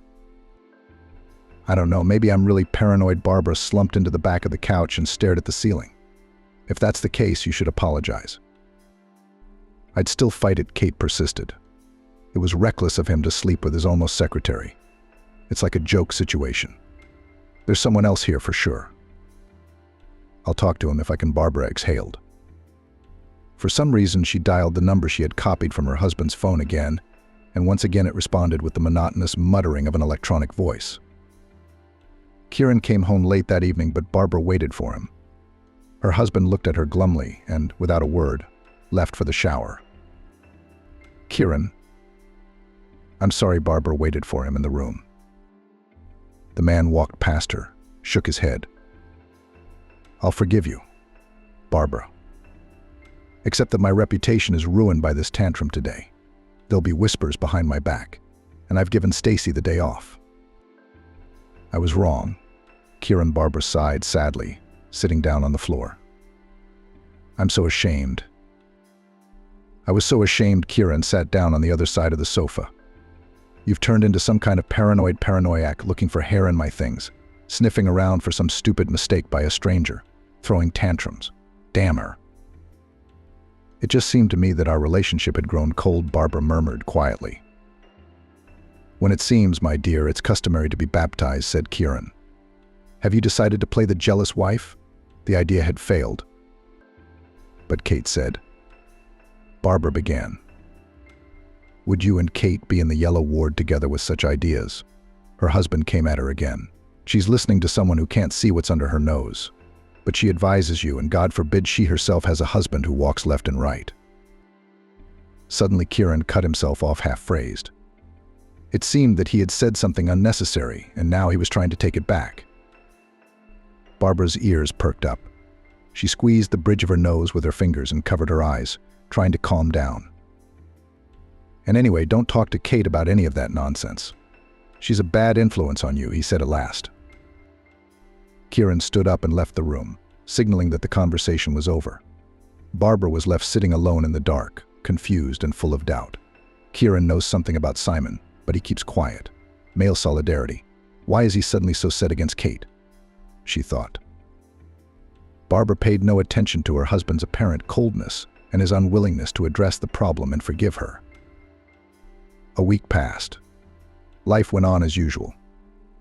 Angie, the head doctor of the clinic, informed Barbara that she and 2 other young dentists were going to a 3-day conference in another city.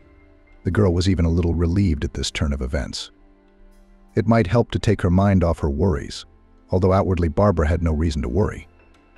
Her husband was friendly to her. Kate still called and chatted nonstop about everything. The patients hadn't diminished, but the appearance of well-being hid Kieran's frightening coldness, the fading passion, the exhausting work that took up all her energy.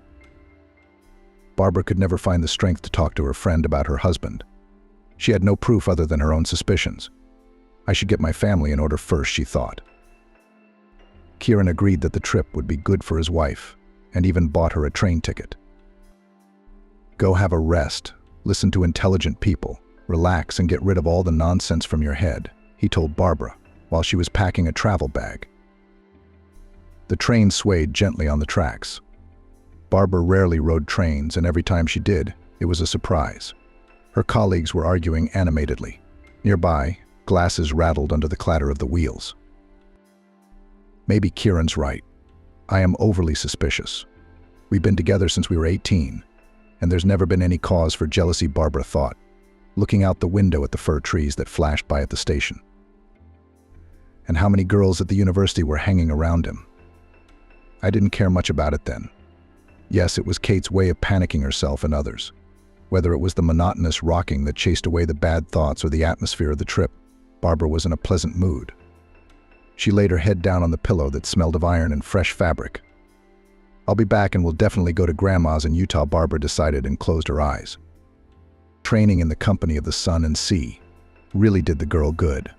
In the morning, she and her colleagues listened to seminars of experienced doctors and presentations of new materials, and in the afternoon they went to the beach to sunbathe and swim. The sea climate and fresh air seemed to erase the worries from her mind.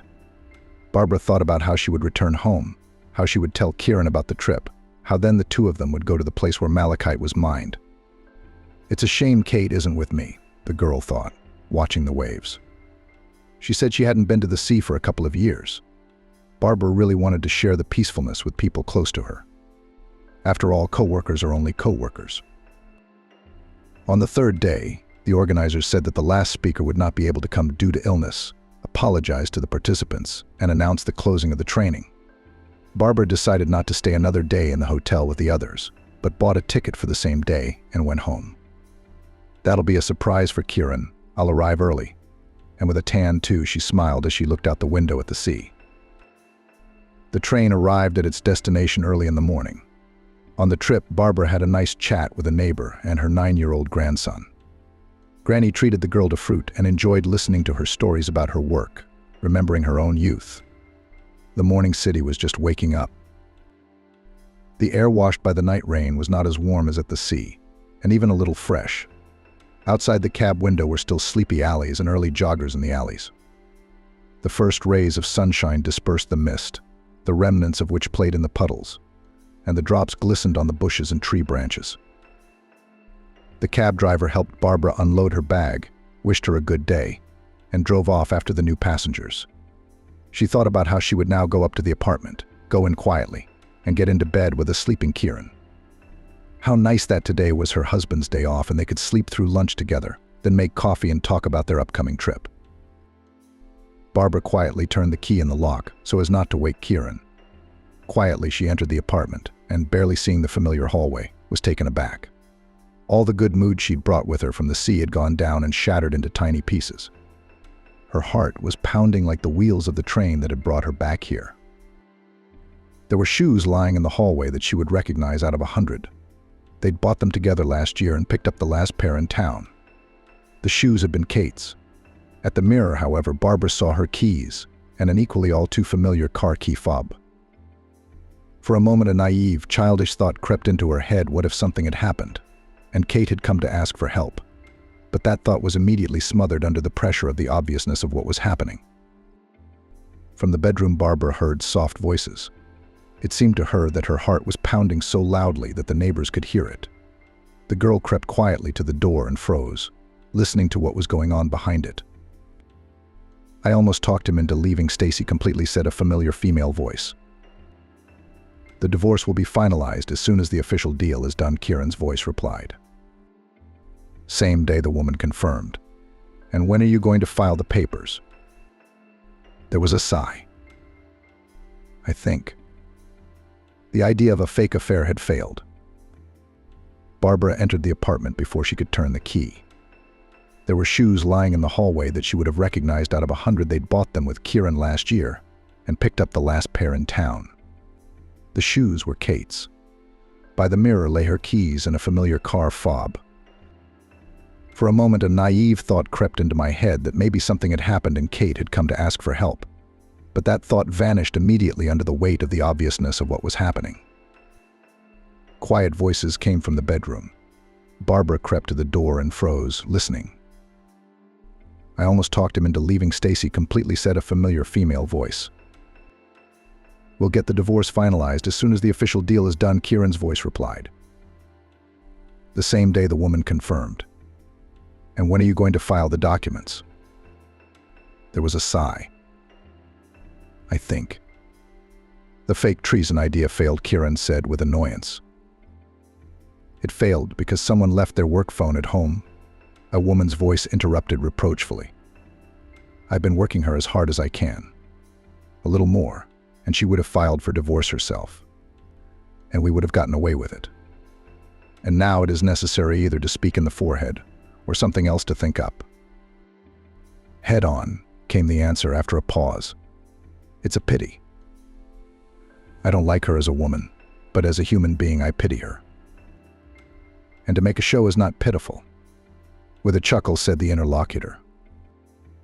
"The lesser of two evils. My choice," the man's voice said with a chuckle. Barbara clamped her hands over her mouth, feeling the corners of her eyes moisten. A wave of cold rolled down her back. Her cheeks flared with heat, and her throat felt like it was being squeezed in the grip of an invisible hand. The realization came in pieces, each one more repulsive than the last, burning away all the good inside like acid.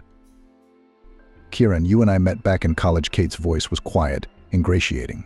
"But you were too right then, and I was too stupid. But if it had worked, there wouldn't have been all these years, divorces, other husbands, and everything would be easier now.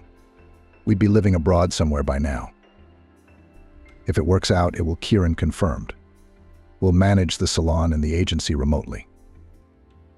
Barbara felt her tears wet her shirt, leaving a hot, wet trail on her chest. "When we're gone, maybe they'll do something about the marriage thing." Kate laughed from behind the door. "I've seen the way he looks at her, it's perfect. He likes dumplings and borscht and soap operas at night. She's never been as good as you." "She loves her job and doesn't like herself very much," said Kieran. "We live like neighbors. I'm tired of the homegirl who always has everything planned. I feel like an old man around her. I want something different." "I know what you want," Kate said. "Family. Freedom." There was a commotion. Barbara sat against the wall outside the door, shaking with shame, pity, disgust, resentment, and a sense of betrayal by the two people she thought closest to her after her mother. The cold hands of reality finally closed around her throat. She jumped up and flung herself out of the apartment. Out into the street, into the morning. Barbara ran and ran, fleeing from the shame and embarrassment she had lived in for so many years. She was disgusted with her own existence and wanted to forget, to erase her memory. To go back 10 years, to not reach out, to find others, to send the smug Kieran away. Every year that passed felt like it was whipping her in the back, leaving deep wounds and causing the pain to grow worse and worse. Tears covered her eyes, everything was cloudy and barely recognizable. She stopped to catch her breath and ran again. Passers-by heard her screams, but Barbara neither saw nor heard them. She wanted to hide from this vile feeling, from herself. Girl, look out. It was the last scrap of reality that imprinted itself on her memory before pain and darkness consumed her. The peaceful sounds of a squeak snapped Barbara out of oblivion. She thought irritably at first, what's that nasty squeak that sounds like the trills of an electronic alarm clock from the 90s? Her eyes opened with difficulty. Her body felt like absorbent cotton. My right leg felt like it was made of stone and wouldn't move. My entire right side responded with a painful tingling sensation when I tried to turn around on the bed. My head was buzzing. "Good morning. You're finally awake." Barbara, the woman in the white coat, greeted her. Barbara looked around and only then realized that she was in a hospital bed.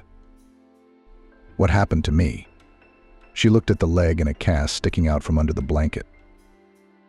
"You were hit by a car," the doctor said, looking at the paperwork. "I'm surprised you got away with a broken leg, a mild concussion, and moderate bruising. Others in such cases are put together in pieces. Were you born with your shirt on? The family will be happy to know you're on the mend." Not all the family. Barbara turned her back to the wall. "Will someone come to call your relatives?" The doctor asked. "Tell my husband that I was hit by a car and died. I can't go back. I don't want to see him again, and I don't want to see her ever again." "I beg you," Barbara said without turning around. The doctor shook her head. "If they come, don't let them in my room," Barbara added. The hospital was dreary, but the walls with the Red Cross seemed to distract her from the painful thoughts of what had happened. The physical pain didn't seem to bother her as much as the tearing of her soul. The mother rushed to the hospital half an hour after the call. She was first upset, then cursing, then crying at her daughter's bedside. Barbara told her everything she had heard that morning. Lexi left her daughter's room, slipped the nurses boxes of candy, and threatened to complain to the head doctor, ordering her not to let anyone with names beginning with the letters M and K see her daughter. Barbara blocked the numbers of her husband and the lying friend. She asked her mother and a coworker friend to pick up her belongings from her husband's apartment when he was away. Doctors said rehabilitation would take about 3 weeks. The fracture would finally heal in 3 months. One day there was a knock on the room door. Barbara thought it was one of the staff, although they usually didn't bother to knock. "Come in," she shouted, not taking her eyes off the magazine her mother had brought. "Hello, Barb," came a familiar voice. Simon stood in the doorway with a bouquet of flowers, and when she saw Barbara's robe thrown over her shoulders, she had mixed feelings. Seeing her ex-girlfriend's husband reminded her of what had happened. On the other hand, it was as if he had nothing to do with it. "You don't know how hard it is for me to get here," the man complained, sitting down on the edge of the bed. "They're practically checking IDs to get to you." "That's my request," Barbara nodded. "Why are you hiding from someone?" Simon joked. "Maybe I am the girl confirmed." Simon stared at her in surprise. His eyes were filled with question and incomprehension. Barbara exhaled and decided to tell him. She remembered everything Kate at the Institute, her consumerist attitude toward men, and the hypocrisy of her friend. Simon listened with his mouth open. "I don't want you to fall victim to their game. Divorce soon and don't listen to any pleas. A salon? Don't you dare buy one. Kate is using you and has been using you," Barbara finished. "How do you know that?" Simon asked, stunned, not believing his ears. They talked about it for a long time. She asked him not to tell anyone where she was or what was wrong with her, and not to do anything stupid that would ruin his life. Toward the end, as Simon was leaving, he asked, "Barb, tell me, do I have a chance?" "Not now," she shook her head. "I want to be alone. Maybe in the future. Maybe." "I understand. Get well soon. And I'll come by, if you don't mind," Simon nodded. "Come," she blinked, showing her agreement. Time passed differently in the country than it did in the city. It's measured in quiet. The hustle and bustle are alien to those who are used to getting up to the crowing of the rooster. A light frost touched the rowan berries, which shone against the snow with bright lights. The sun disappeared behind the horizon. The fresh snow had not yet been trampled by anyone's feet and paws. "Granddaughter, there's a letter for you," Angie shouted as she came in, waving the envelopes. "Thank you," Barbara shouted from the kitchen. She was making a simple breakfast for herself and her grandmother. "It's been a long time since I've seen a letter," Angie said, sitting down on a stool.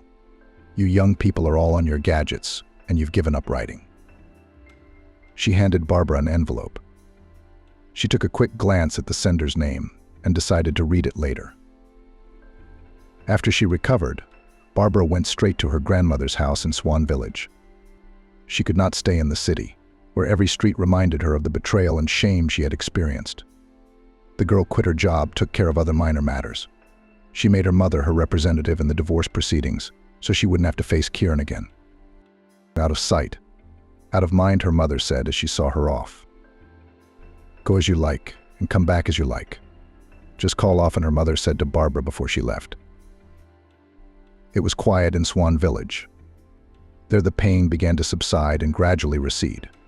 Time was doing its work, healing the wounded soul. Her mother didn't talk about Kieran and the divorce, only promised to tell her when it was over.